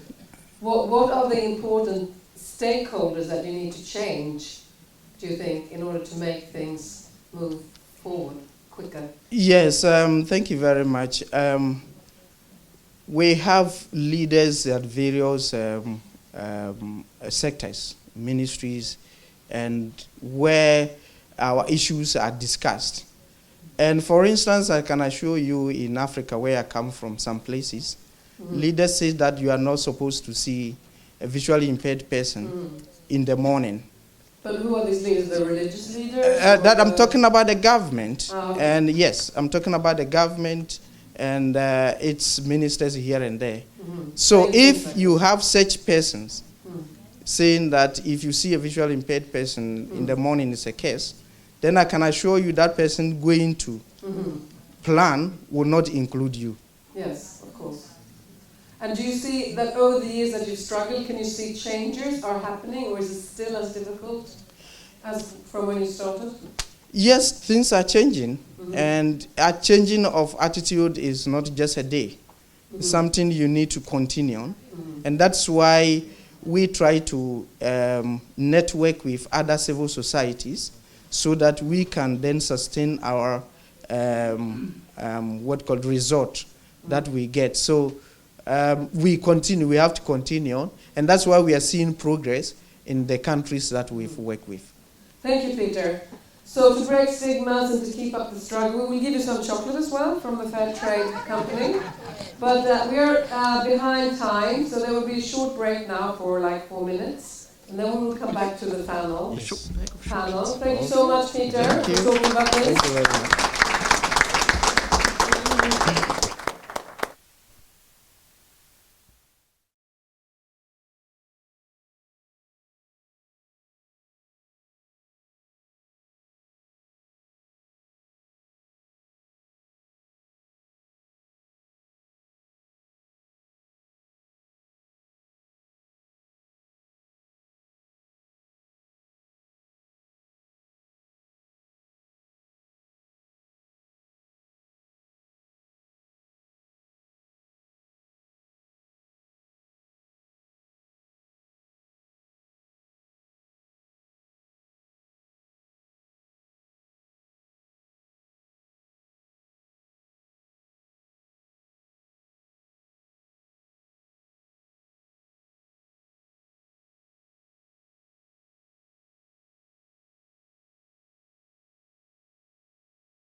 I will let them introduce themselves as well, so we can all remember their names. Let's see. So, Charlotte, can you come in the middle here, and then you will go outside. So if you move up a little bit, is that possible? You can just sit up here, that's fine. And then you can sit next to her, Karin. Here.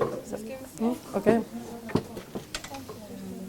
So that's perfect, because she has to leave in case we get into heated discussions. She will sneak out through the back door. Don't break these things, though. No, I tried to leave them behind. Okay, and do you have a chair, Lisa? No, you don't? Here you go.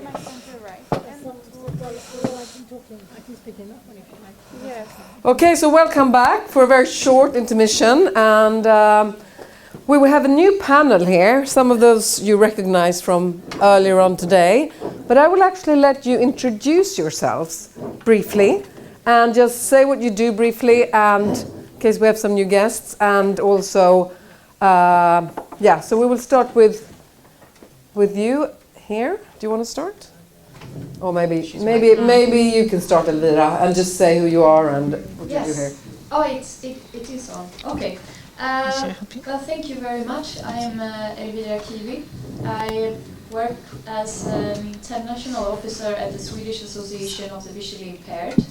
That means that I'm coordinating our partner projects that we are running together with our partner organizations, which is organizations of persons with visual impairment in different countries. We have now 5 projects with 9 organizations who are all here today, from like Peter that we heard previously representing the African Union of the Blind.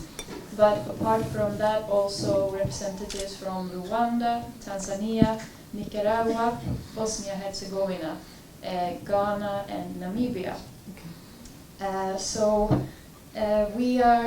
We are facilitating these projects, but it's really our partner organizations who are owning and implementing and doing the work to strengthen persons with disabilities to be able to advocate for their own rights on both on the national level and on the very local and the concrete level as well.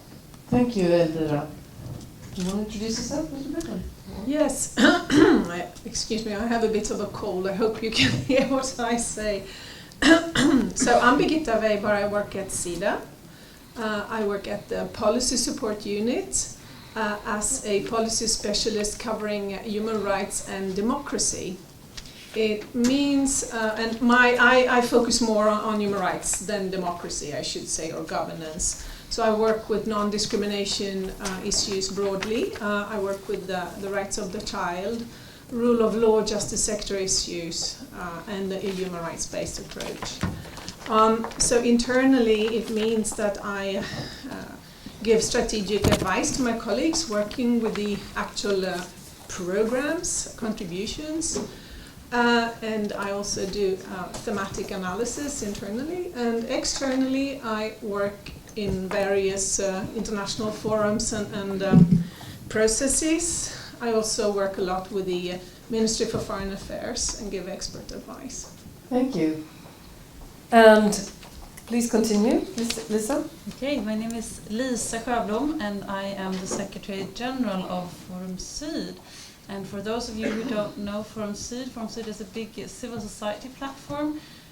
We allocate funding to about over 200 projects every year that is channeled through Swedish applicant organizations, and that then after that work together with our partners globally with issues that relates to marginalized people who organize themselves to strengthen and to claim their rights.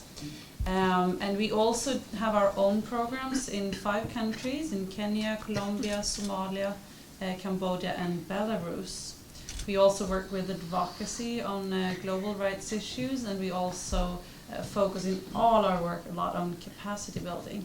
And we have operations, our total operations is in 70 countries. Yes. Thank you. Charlotte, do you want to introduce yourself again? Yes, so my name is Charlotte McClain Nhlapo, and I'm the Global Disability Advisor for the World Bank Group. And so what my role is for the bank, or to the bank, is to provide technical guidance, to advise the bank on areas of disability and where we should engage and what we should be doing. So I do a lot of corporate work in terms of the broader corporate goals of the bank, but also at an operational level, I provide technical assistance to the various teams that have projects, various development projects at country level. And then a third piece of my work is leading analytical and evidence-based research within the institution to better make the case for disability inclusion. Thank you, Charlotte. Malin. Yes, I'm Malin Ekman Aldén. I work as Director General for the Agency of Participation in Sweden. As I said earlier, an agency under the Ministry of Social Affairs.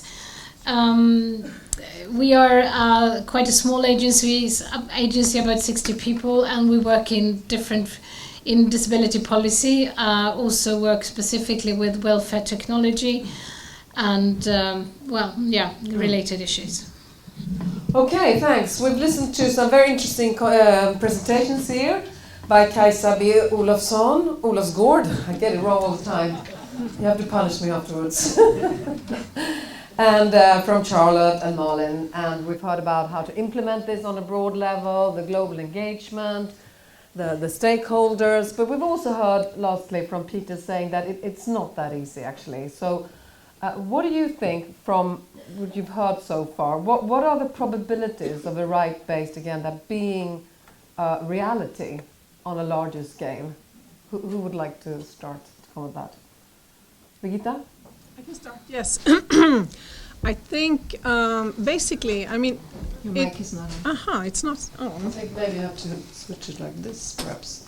Try? No? Can you hear me? No? I'll hand over to the technician. It's on mute. There's a lot of positive things happening, so we want to hear what Sida says here about this. Yeah, Is it going to be a reality soon? I think I'll put it on the table.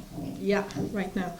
So I think basically in order to look forward, I think it's important to look back actually and see what we have achieved, because it's so easy to get gloomy, you know.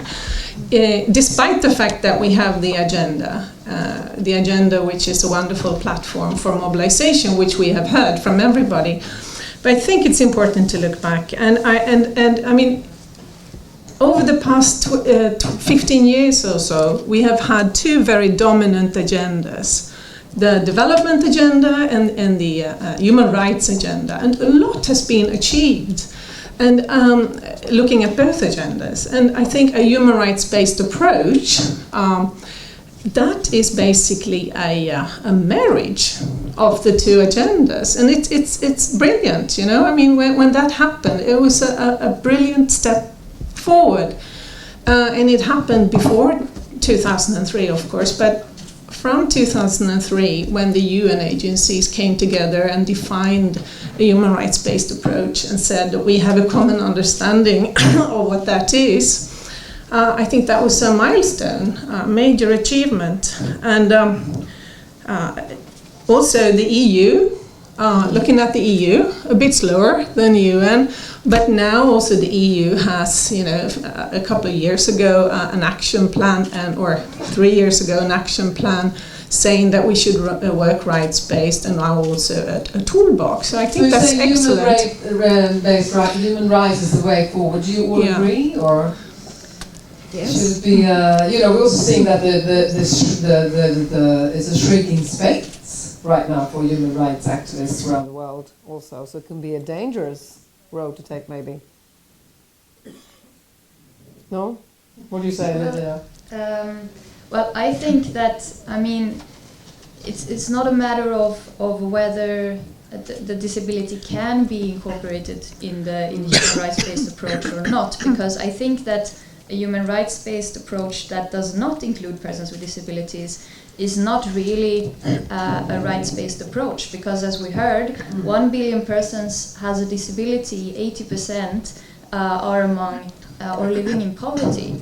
And if they are being deprived of their rights, then we are doing something wrong. So I think that it's really a necessity that it's being recognized as an important factor within the rights-based approach, and therefore it also needs some specific resources, some specific actions, specific plans in order for that to happen. You have said, or the organization have said, that you think it's not enough with Agenda 2030 and the convention. You need some more specific tools. What is it that you need? Well, as tools themselves, the CRPD, the Convention on the Rights of Persons with Disabilities, and Agenda 2030 are excellent tools.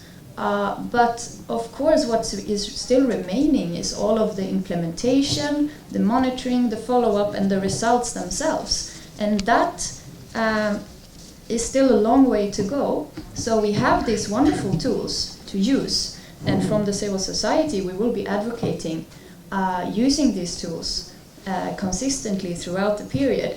But in order to receive the results in the end, we need all of the activities, the big programs, the big global organizations, mainstreaming disability as a cross-cutting issue, as well as strengthening specific disability organizations.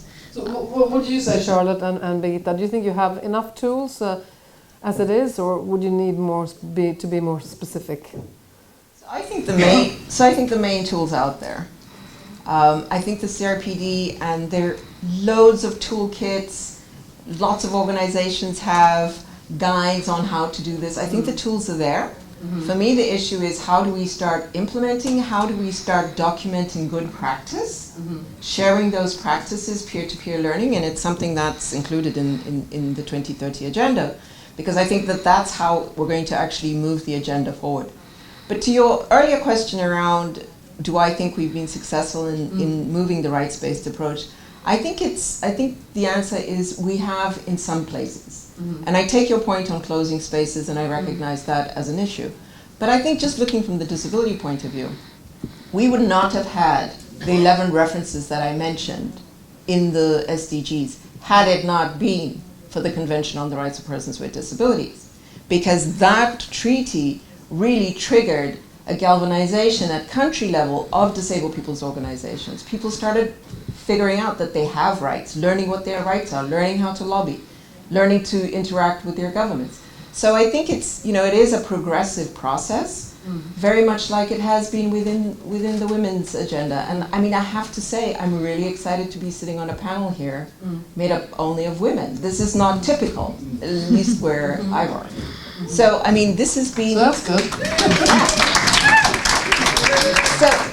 So I say this to illustrate that this is a process, and I think without the rights, we wouldn't have been able to get here. What do you say, Lisa? You represent a civil organization. Do you think the tools are there, the civil society is ready to lobby with these tools and put pressure on governments and other stakeholders? Yeah, I think that what Peter said earlier, I think that is a very important point, that maybe what we need, there are of course legislations and there are things that needs to be improved, but the big shift that we need to see now is a shift in mentality. And I think that the civil society has a very important role in achieving that. And I mean, if we relate that to your question about the rights-based approach, should we do that because maybe it's dangerous? It is dangerous.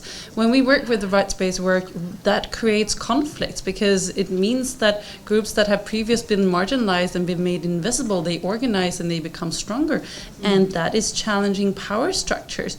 Of course, there are going to be challenges to that, and I think that what we see with shrinking space is it's actually a sign of civil society having been very successful. That means the governments have become a little bit scared of their civil society, but I don't think that it would be an alternative to work in a different way with these issues. We don't want to see a drawback where we would start to see this as a service delivery issue, for example. This is a rights issue, and we know from experience that the best way to achieve results when it comes to sustainable development is to do it through a rights-based approach. Anyone would like to comment that that's the best way forward? Keep on pushing for the rights agenda, not package it into service or something else. I mean, I think services are part of a rights agenda. I mean, I don't see the two as mutually exclusive. I really do think that, you know, you can have, that services can be part of that package. For me, the point is, how do you ensure that you're not discriminating against groups or towards groups? Yeah. How would you make sure that? Well, I would make sure, for instance, if I'm designing a service delivery package on education, that within that I'm ensuring that all teachers are trained on inclusive education, that all the materials that are provided to the schools include the necessary and accessible formats so that all learners can read. I think you think about every aspect of the chain and ensure that accessibility is a part of that. It's not going to happen overnight.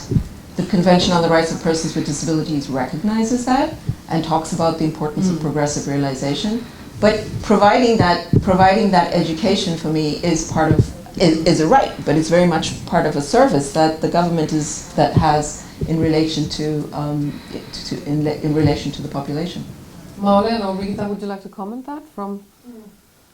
I think basically I agree. I mean, we have a lot of tools. We have the convention. We have a lot of practical, applicable tools resulting from, you know, accumulated knowledge about how to work with the human rights-based approach. But we need to invest time and resources to be able to improve analysis, knowledge, and even better methods of doing this. Well, I don't think the convention is a tool, really. It's like an entry point. It's like a base showing that disabled people have equal. It's more specifying how the human rights should be applied in accordance when you have a disability. So I think it's a bit reducing calling it a tool for me. I think from how we try to describe disability perspective in developing a society, I think that is going for Sweden, maybe others also, is that, I mean, there are three aspects of disability perspective. One is that societies needs to be universally designed. They have to be considering the differences in the population when designing. Second one is that a lot of things are built in a wrong way that it's discriminating against disabled people. They have to be removed, those different obstacles. They have to be adapted. And third thing, that there are people with disabilities that actually would need special services to be able to participate, to be able to achieve equal rights. So you have to consider all three things in working right-based. But right-based is really an entry point that you cannot question it to be or not to be, because as this is human beings, and people with disabilities cannot be reduced only to the disability. They are women or have other sex or sexual orientations. They are also from different socioeconomic backgrounds, different countries, so on. And this is also, that is, I think, the good thing about the SDGs. They are combining the perspectives and putting disability as perspective within it. So as a disabled person, you can require rights from different perspectives, depending who you are, what your discrimination, what kind of discrimination you are facing, and so on. So I think you have to, I think that is really the strong part of it. Would you like to comment, Elvira, or? No. On the question of to Sida and well, I mean, I really agree also with on what Malin just said, that it's very important to recognize that persons with disabilities have different aspects to them, and the disability is just one of them.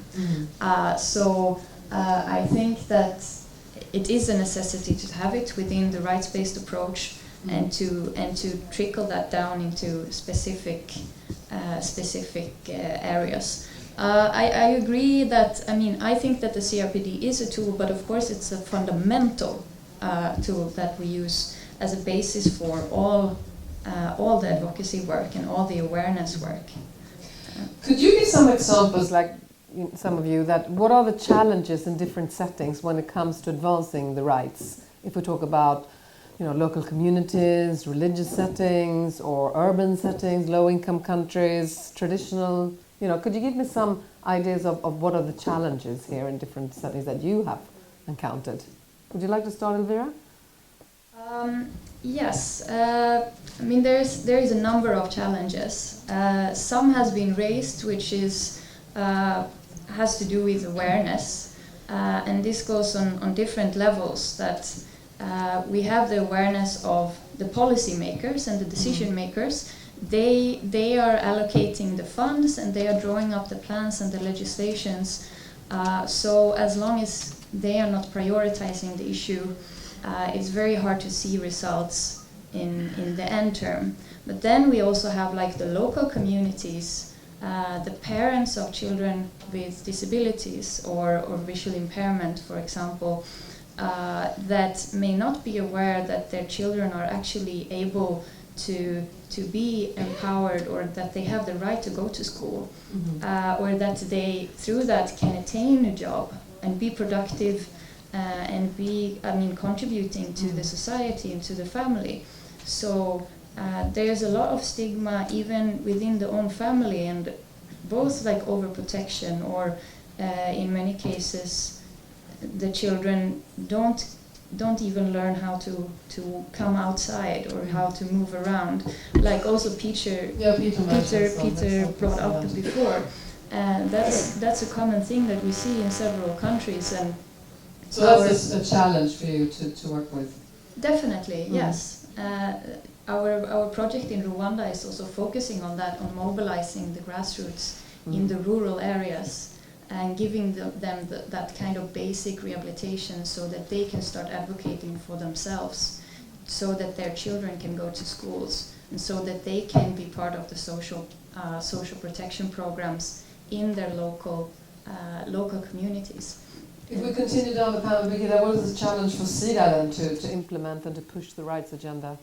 Yeah, first of all, Sida is of course not the implementer, but we follow our implementers in their struggles and in their work to apply a human rights-based approach. And I think what's important to stress is that the context, the local context is always the starting point, the point of departure. You need to understand and find your entry points in that context, whatever it is. So it's hard to say it's like this in a religious context, it's like that in a different type of context.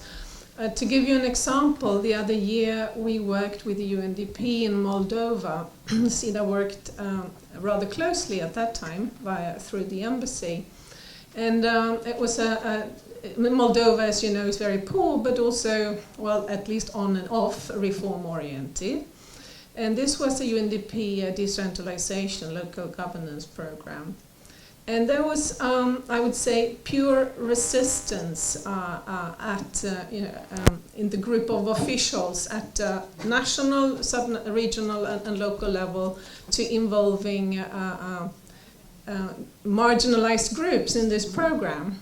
And that's because, so the principle within the framework of a human rights-based approach, which was the hardest nut to crack here, was non-discrimination. What was the resistance? Why?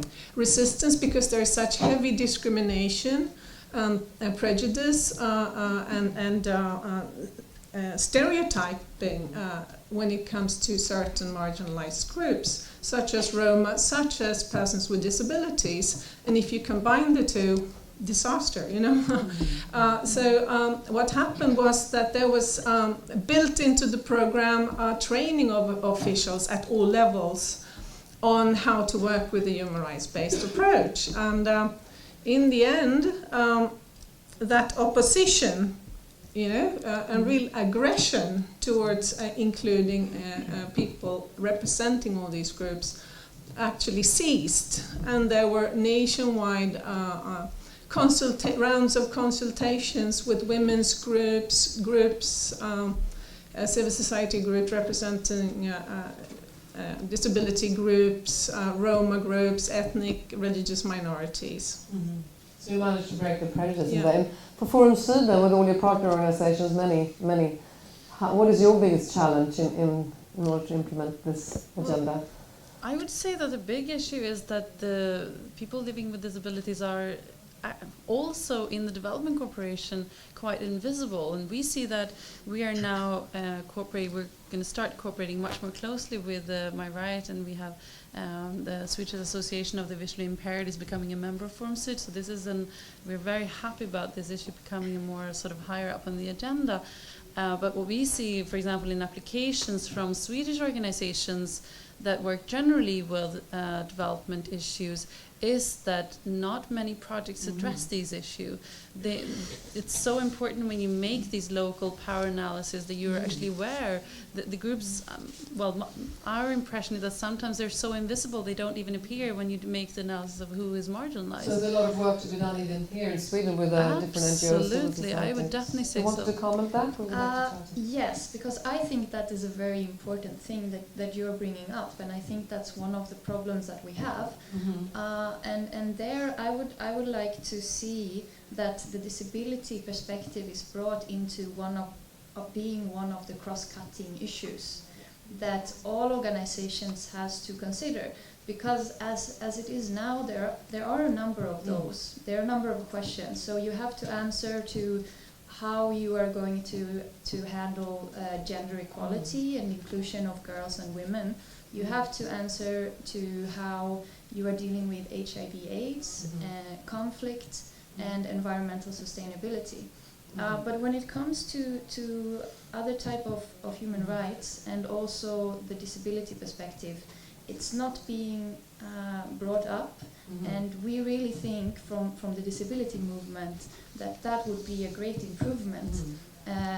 Especially now once we are having the Agenda 2030 and we have the specific references to persons with disabilities, and we have learned the lesson from the Millennium Development Goals that we actually have to do that. So that was a very important point that you brought up, Lisa, and something that we have to work with here in Sweden. Charlotte, the World Bank, what challenges do you have, maybe internally or externally? So I think one of the big challenges is getting staff within the bank to understand what a rights-based approach is. That's a very big challenge. And to that end, actually the Nordic countries have a fund within the World Bank that's there precisely to build the capacity of bank staff to understand the rights-based approach to development. And this particular fund has been very instrumental in supporting disability projects. And I think it's really interesting because we've been talking a bit about shrinking spaces, but from my previous work before the bank, I found that in shrinking spaces, shrinking political spaces, disability is often something that you can continue to speak about. And why is that? Well, because I think people see it as a wedge issue. I think in a lot of countries, governments don't see it necessarily as a rights issue or as a threatening issue. It's still kind of considered maybe a welfare issue, and therefore there's space, charity, so there still is that space to have those discussions around disability. That's a very important point. It's a very strategic point, I think. The other area where I think that we fall short is, as I said earlier on, in having disaggregated disability data. Because in an institution like the World Bank, everything is data-driven. And so in the analyses that was referenced, people want to know how many people with disabilities do we have in country X. Well, often we don't know because the data is either non-existent or really unreliable. Malin, would you like to comment this? What are your challenges? You're already working with it here on a national level, but what are your challenges to a global agenda, maybe? Well, it's a bit hard for me from my position now to speak on the global agenda, but I guess I think it's. I mean, it doesn't matter if you work nationally or internationally, you have the same kind of challenges that Charlotte is describing, the whole understanding of disability. I think also today we are using words like marginalization. So of course people are living in a marginalized situation, but still I think in many discussions we are more referring as disability as a marginalized group in general, and that is saying that we have not shifted position, I think, to right-based, and maybe that is something that we are struggling very hard with also in a national agenda to have to have a true human rights perspective. But I think the last thing Charlotte said is quite important. I think the whole CRPD process was really using the window of opportunity that disability or the prejudice against disability was opening because of this like welfare thinking, and that is not a dangerous issue compared to women's rights or any other right group. Maybe we are looking now globally that is hardening. You can see some kind of political discussions where countries who are maybe not so much in fond of human rights generally are also seeing that disability rights is also threatening, because but still there are so many opportunities to take because of the special, and I think also CRPD as a convention is quite radical comparing to other conventions, because it was created in this gap of knowledge, but of course implementation needs a shift in understanding generally. Yeah. Let's look a little bit at LGBT rights. It's an abbreviation for lesbian, bisexual, transgender and homosexual persons who lobbied their right for a while to get into the development agenda and the national agenda, of course, and also to be implemented. You know, it's been a very controversial issue in many countries, like Uganda, for instance, or other places. Quite dangerous even to be outspoken about this. Are there any lessons learned from this fight that the LGBT community has had in pushing their rights, and what can be, you know, copied, not copied? Is there anything useful there? Anyone would like to comment on this? Elvira, you want to start? Yeah. Could it be a role model for you know, well, it could be definitely in some ways, because the LGBTQ community, they have been very successul at doing advocacy and getting attention, at least especially in the Western countries, and I think that that's also something that we can learn from. And I think that we have many areas in common when it comes to rights.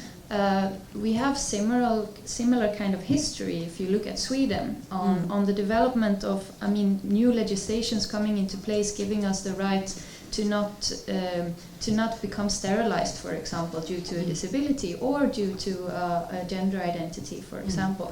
So we have those similarities, but I think one of the differences is, as you mentioned, the controversy, which also creates attention and debate and different sides. Whereas I think the problem with disability is that we are still having this somewhat charity-based perspective coming through, and people are very they want to maybe do something. They're not against it usually. But when it comes to actually taking action and people becoming angry and doing something, that's not happening when you don't have that kind of, really arguing over the issue. Birgitta, you want to continue to comment about the LGBT fight to be seen? Yeah, first of all, it must be stressed that it's all about human rights, huh? Yes, so, the similarity starts from there. And I think to go back to a human rights-based approach, basically, and this is what we struggle with our colleagues and also partners, to kind of have everybody understand that basically it's about, in a given context, identifying who are the discriminated, looking for data, understanding the situation of those discriminated, target them in whatever programs you want to design, and work together with them. And it should be everybody in a given context which is of relevance to what you want to do. So yes, it's persons with disabilities, it's LGBTI rights, it's maybe a religious minority. So yes, but I would like to say lesson learned. But working with LGBTI rights very much has been about combining diplomatic efforts and development cooperation, and much more there than with disability rights. So I think something could be learned from that struggle and from that way of working in a very broad sense together. I think also what is something that could improve is to learn from one another, despite the fact that shrinking space matters, more to some struggles and less to some. And that's linked to what you talked about, what some issues are more politically controversial than others. But certainly, activists should learn from one another in the era of shrinking space. Is it also difficult for civil society to take on board these sort of new rights issues in the 90s when it emerged, the LGBT rights? Well, I wasn't around. I didn't work at Development Corporation at the time, so I wouldn't know. But my impression is that the difference is, I really want to emphasize what Elvira is saying, that I think that the difference here is that when it comes to LGBTI rights, is that it's in itself, it's very hard to make it into a charity issue. It is political in itself. Yeah. And that's both a strength and a weakness. It becomes a rights issue immediately. While as with people living with disabilities, here it can go both ways. It can go to being a charity working for rather than with, or with an ownership. And I think that for me, that is a big difference, and I think that I think that you phrase it very well, Elvira. That I think that here with the LGBTI, the issue's never been visibility. It's always been incredibly visible. While as with people living with disabilities, here it really is still an issue, and maybe the fact that it's not so controversial is in itself makes it hard sometimes to make it interesting to talk about. Charles, would you like to comment? Yes, so I think for me there's a kind of a step back, and that's from, I'm a great proponent of people walking the talk. So I think if you talk about human rights-based work, if you engage in human rights-based work, you recognize that everybody has a different identity. And I think this is important because I've seen within the sectors that I work, there's some reluctance to work with on LGBTI issues. And I don't think you can say you're a rights-based group if you're excluding and discriminating against people because of their sexual orientation.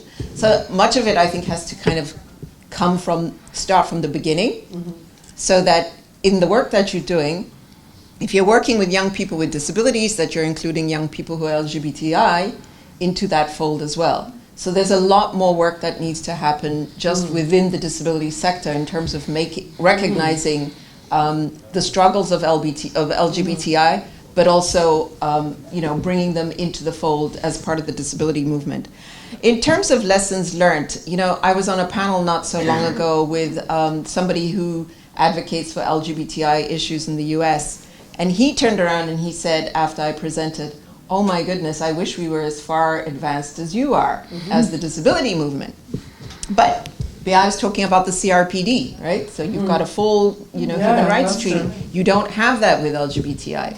But I do think that, for me, when I look at the LGBTI movement, there's been great strides in terms of visibility, even in difficult circumstances, right? Great strides in terms of visibility, an ability to forge partnerships and galvanize support, really look at building a resource base, which I think is very helpful.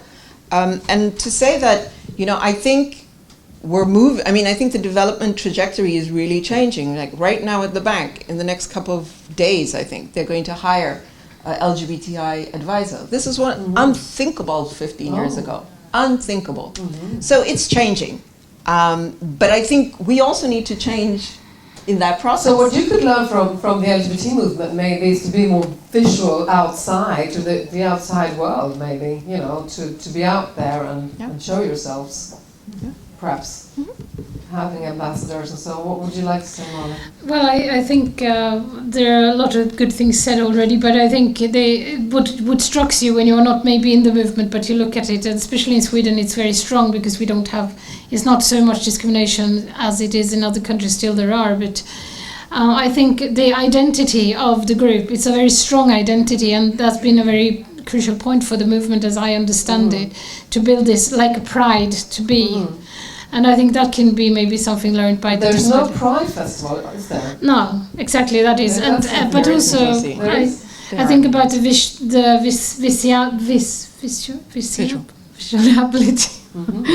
I think also maybe if you look at the movement as such, it has its strong leaders and also strong advocates in all parts of the society.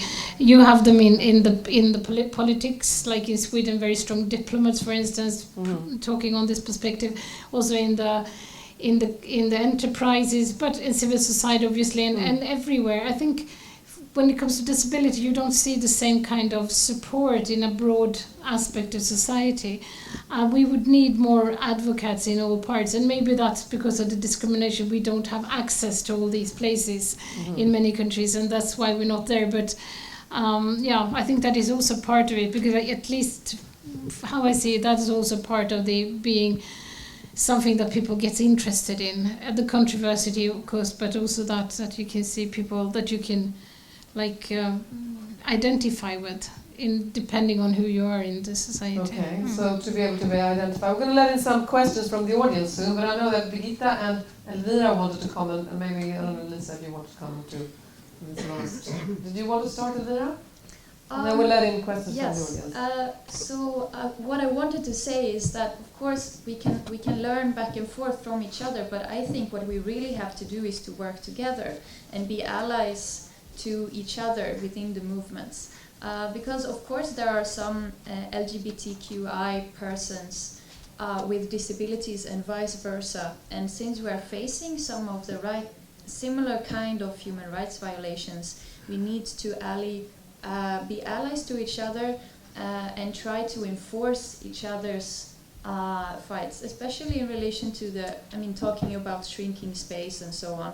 If we band together between the different movements in terms of human rights, we can be much stronger, and I think that's a lesson within the disability movement, that we really more and more realize that we need to network with other NGOs, civil society organizations, both within the disability sphere and outside of the disability sphere. Okay, Birgitta, Lisa, then we'll take some questions from the eager man here. Yeah, I think, discrimination is often multiple. That's what you were talking about, and that's really, really key here, I think. But I think what unites, disability issues and LGBTI issues is the human rights argument, where LGBTI the movement or the activists have a problem is to explain how it's linked to poverty. And I think the disability movement is clear. I think people understand better how that is linked to poverty, while even my colleagues at Sida, they look like question marks when you speak about LGBTI and poverty. So that could be one way, linking it to poverty in all argumentation, and maybe also showing the advantages of being inclusive and what society can gain from that. Shall we take some questions from the audience? We have one man here in the front who's very eager to ask a question. I will bring you the mic, and then I will bring it back to... Oh, okay. Okay. Yes, I have to stand here because there is a deaf person sitting next to me, and I want him to see me as well when I sign. So if I sit in the seat, he can't see me, and he doesn't know what I'm talking about. And that is also about rights standing. So that's why I'm standing here, so you can see me. My name is Göran Alfredsson. I'm the chair-president for My Right. And I want to say thank you so much for this beautiful panel. It was really great to see all these organizations, all these countries, and in hearing Africa representatives talking about this as well. And all of those I have people working with as well. So I have represented all the deaf people here. I have people with all different kind of disabilities working in my organization, so I'm really happy to see all of those here. I have a question here. I have a few questions for you on the panel. You have been having a great presentation. But I have a question about action. Action, like we're talking about percentage, like poverty that we have today. Yes. Absolutely, we have poverty today, but how are we going to manage to eradicate that poverty? How? How are we going to reach those targets? How are we going to reach those goals? all those members that were working with you, all the demands that all those have, how we're going to manage to succeed with this. Thank you. Okay, thank you. The how question, the big one. So, and maybe the difficult one. Why don't you start, Sean? I can start on that. So I think if we look at the last decade and using the frame of the MDGs, we have poverty almost by half, globally, okay? And so if you look at the goal right now, it's to end poverty. It's not to have poverty. So it's a pretty big goal, right? It's a pretty ambitious goal. So to the question around how. So I think one of the key things to think about is that poverty is not just the absence of income, right? Poverty is also for me about the lack of dignity and the lack of equality.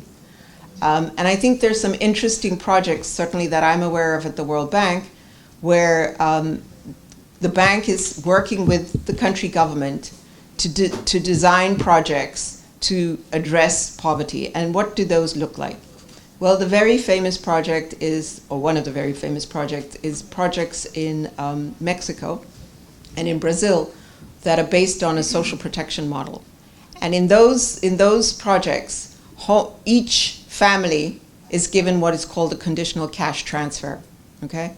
So X amount of money would be given to a very, very poor household, and that household has to commit that they will send their children to school. So it's like a social contract between the government and the poor household. And these have been very successful in lifting people out of poverty, ensuring that people have access to education. We're looking at the possibility of doing a similar project for disability, where we would have a condition, and you would get X amount in the event that you were able to send your child to school. And we know that education is a great lever out of poverty, right? Would you also fund the schools then? So, good question. In Malawi, we actually are funding the schools. We're funding the schools to design their own issues around access, because we don't know what they are. We're sitting in Washington, D.C. So we're providing block grants to a certain number of schools that, in consultation with disabled people's organizations, parents, and the children, they're designing what are the key points in the school to become accessible. So that's one example that you gave. Lisa, do you have any how answers? How should we do this? Well, I mean, there are of course many answers. To me, the agenda is all about eradicating poverty, because as you say, for us, poverty is not just financial, it's also about having your rights respected. And with this multidimensional definition, the rest of the goals is more or less tools to achieve the first one. And I think that there are many, one thing is that we need to work in partnerships. We have to keep remembering what is central to the agenda, the leaving no one behind. But I think the one point that I also want to raise that's been up, but I think that is resources. We have to invest if we want to make the agenda a reality, and if we want to make this agenda as inclusive as it's supposed to be. I was at the Sida's Development Forum 2 weeks ago, and one thing that one of the speakers said that I know many of you already know that, but that I think that really needs to be emphasized, is that if we would stop military spending for one day, we would have the financing needed to implement this agenda. And it really puts, I think, the financing into perspective. And it's something that we take seriously. That would be wonderful, but look at the world right now, maybe. Political will is not yet there. But we don't know. We will try anyway. Birgitta, how should this be? How? Yeah, the how is very much Sida. I mean, the government, they approve the strategies according to which we work, and also policy. And Sida is left with the how, or rather the partners in the end. And Sida has also worked a lot lately on, which is not new, but we have refined our multidimensional poverty approach. Defining poverty, not just lack of resources, but also lack of voice and power, lack of human rights, lack of security, lack of opportunity and choice. I think this is really crucial. for everybody working in Sida who actually sits with applications from partners to be assessed and decided. I know you don't like checklists, but you're almost describing a checklist here. Yeah, and also, we also have worked hard on a resource on a human rights-based approach, an intranet-based resource. It's basically human rights-based approach, information and methodological materials for Sida staff originally. But we've made it available. I think some of you may know on our website, and that's for partners. So lots of good materials, including briefs for all countries where Sida is active, briefs on disability, disability rights and advice for Sida staff and also partners, of course, on how you can work with disability inclusion. Okay, shall we take one more question? Do you want a couple of questions? Yes, a question from you, and then in the back there, and you already know who they are. You want to start? Yes, please. My name is Anders Engström, Swedish Association of the Blind. I have a point, I think, from the ground. When the government says no visual impaired children, no visual people, we know, not many of them. They are not shown, we don't know them. Mm-hmm. They don't exist. But when I will be coming out and question people in the villages, they exist. Mm-hmm. You talk about governments in the global south, or which governments are you talking about? Both of them. Oh, okay. Yes.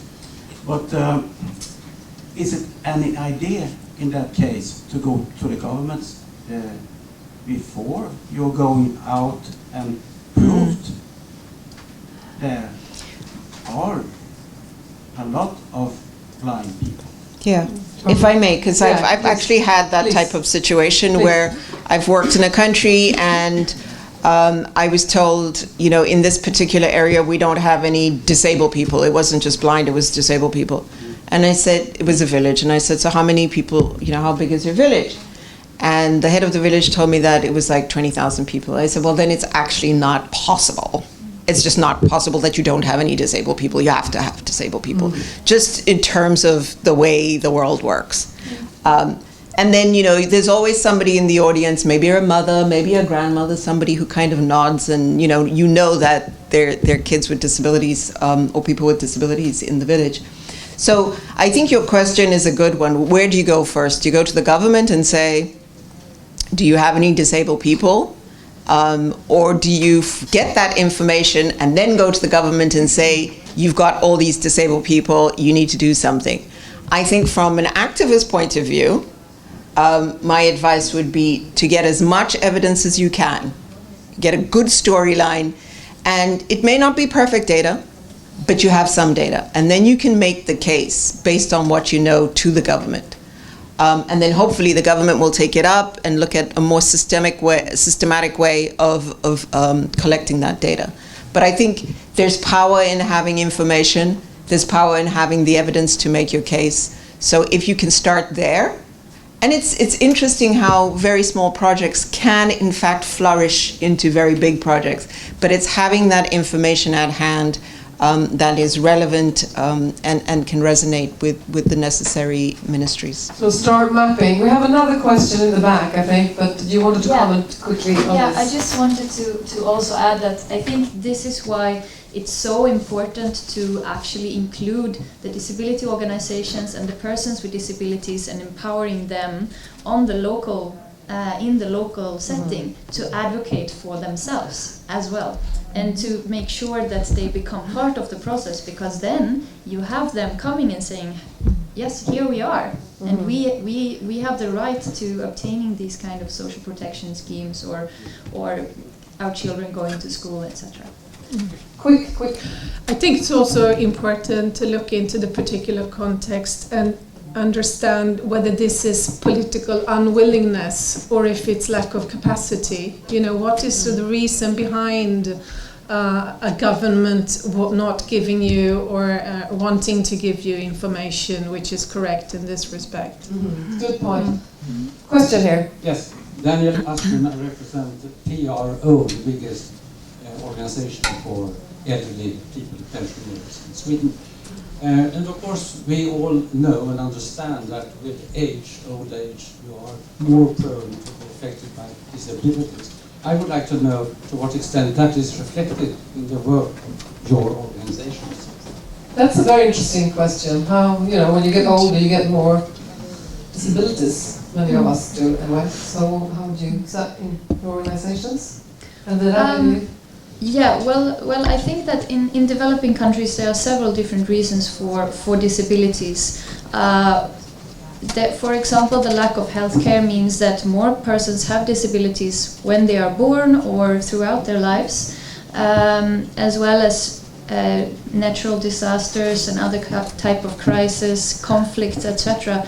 So I think that in that way there are much more people with the younger age having disabilities in developing countries compared to here in Sweden. Here we have a very aging population, and therefore we work a lot with elderly rights. But we try to, within the organizations, to work with anti-discrimination regardless of age, so both including youth as well as workers and middle-aged as well as elderly people. Let's take another question from the audience here. I fear it is in Spanish. Mi pregunta es, My question is,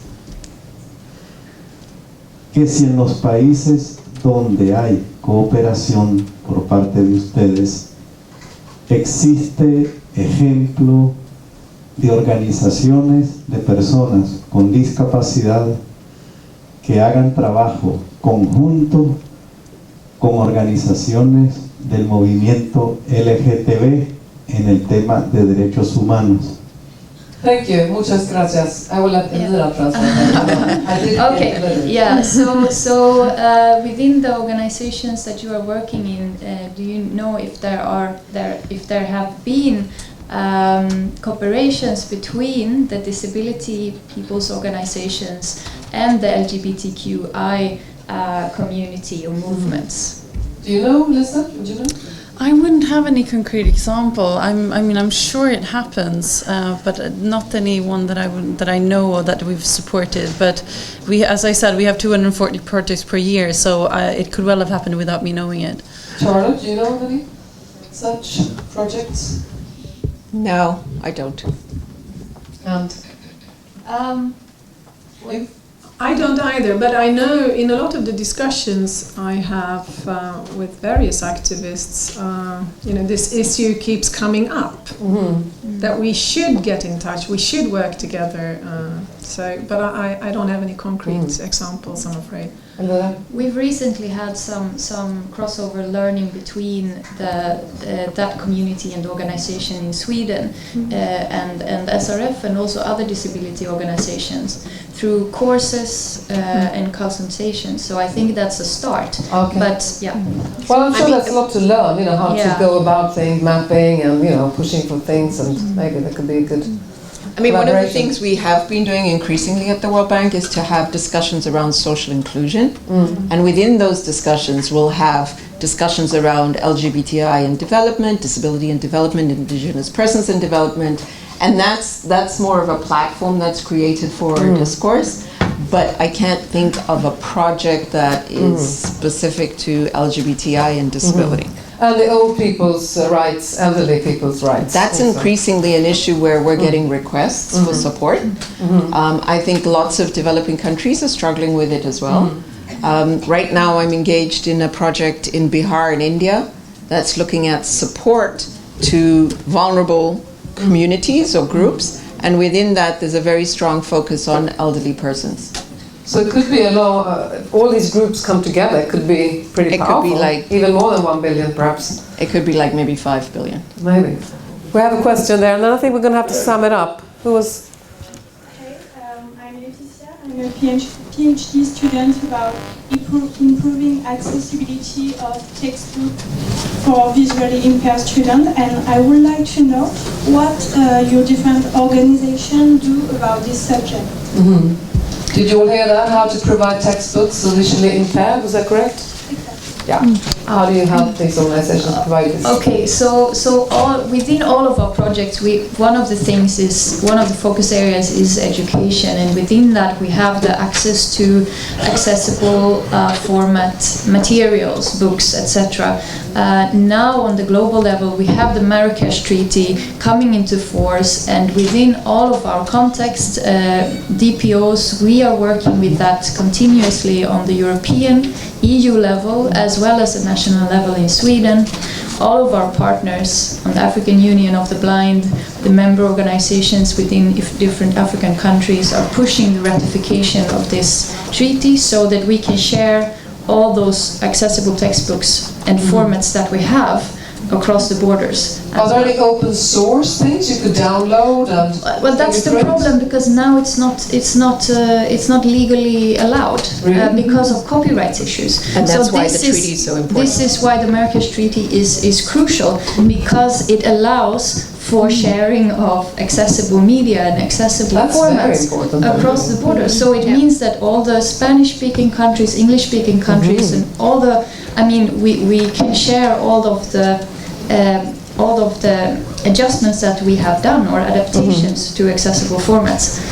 So that's something that we are all working very hard on within the movement for the visually impaired persons. All right, another question, final one. Okay, let's go for it. Here comes the mic. You will get some help to speak straight into it. Yes, my question is more of a cross-cutting issue.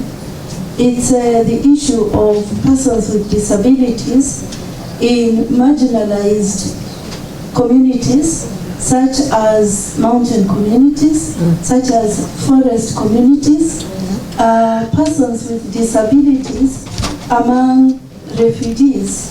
These are people that we don't often talk about, and like if they are refugees, very often there's no government that is taking on their issue.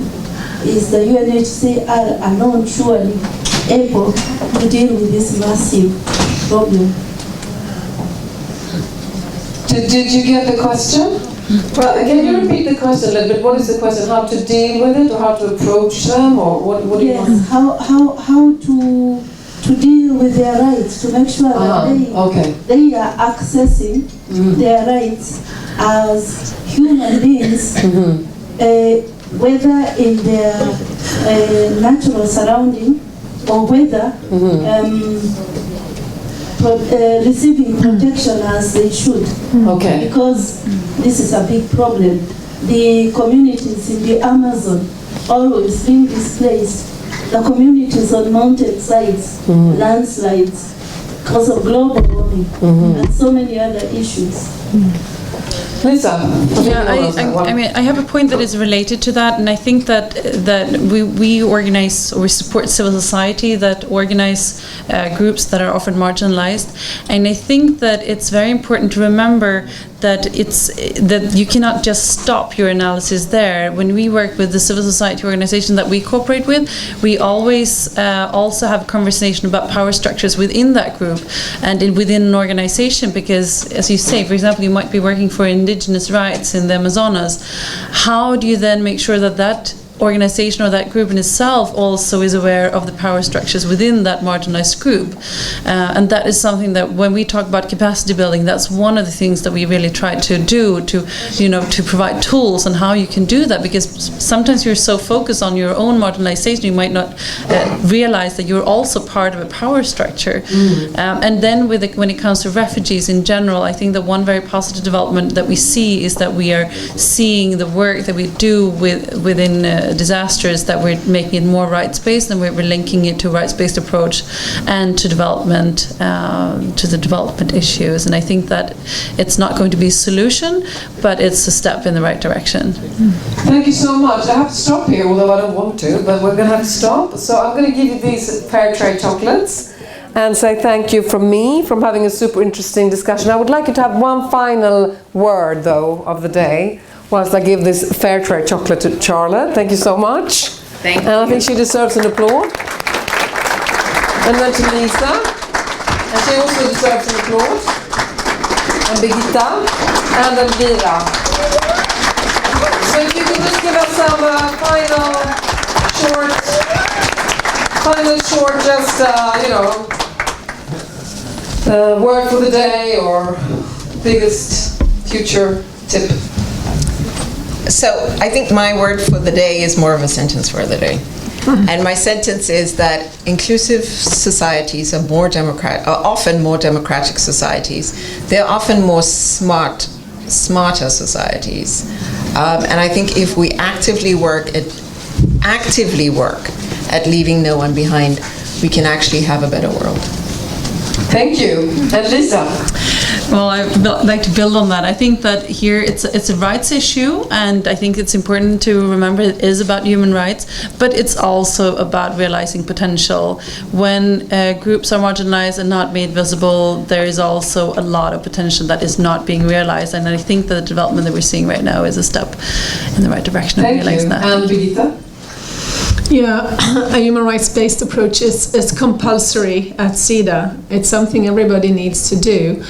But I think my takeaway here is that we need to visualize within our work to our colleagues, who these groups are within the human rights-based approach. And I think there's room for improvement, and I think there is room for close collaboration with My Rights, with your association in doing that.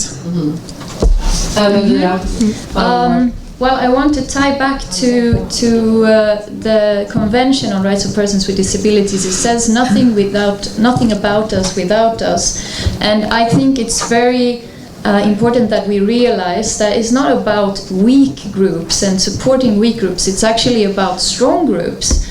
But the structures are weak. So the surroundings, the support systems, the rights, that's where the weakness lies. So thank you for that. And we all live in a global world, and we all want to be part of that so we can help each other, right?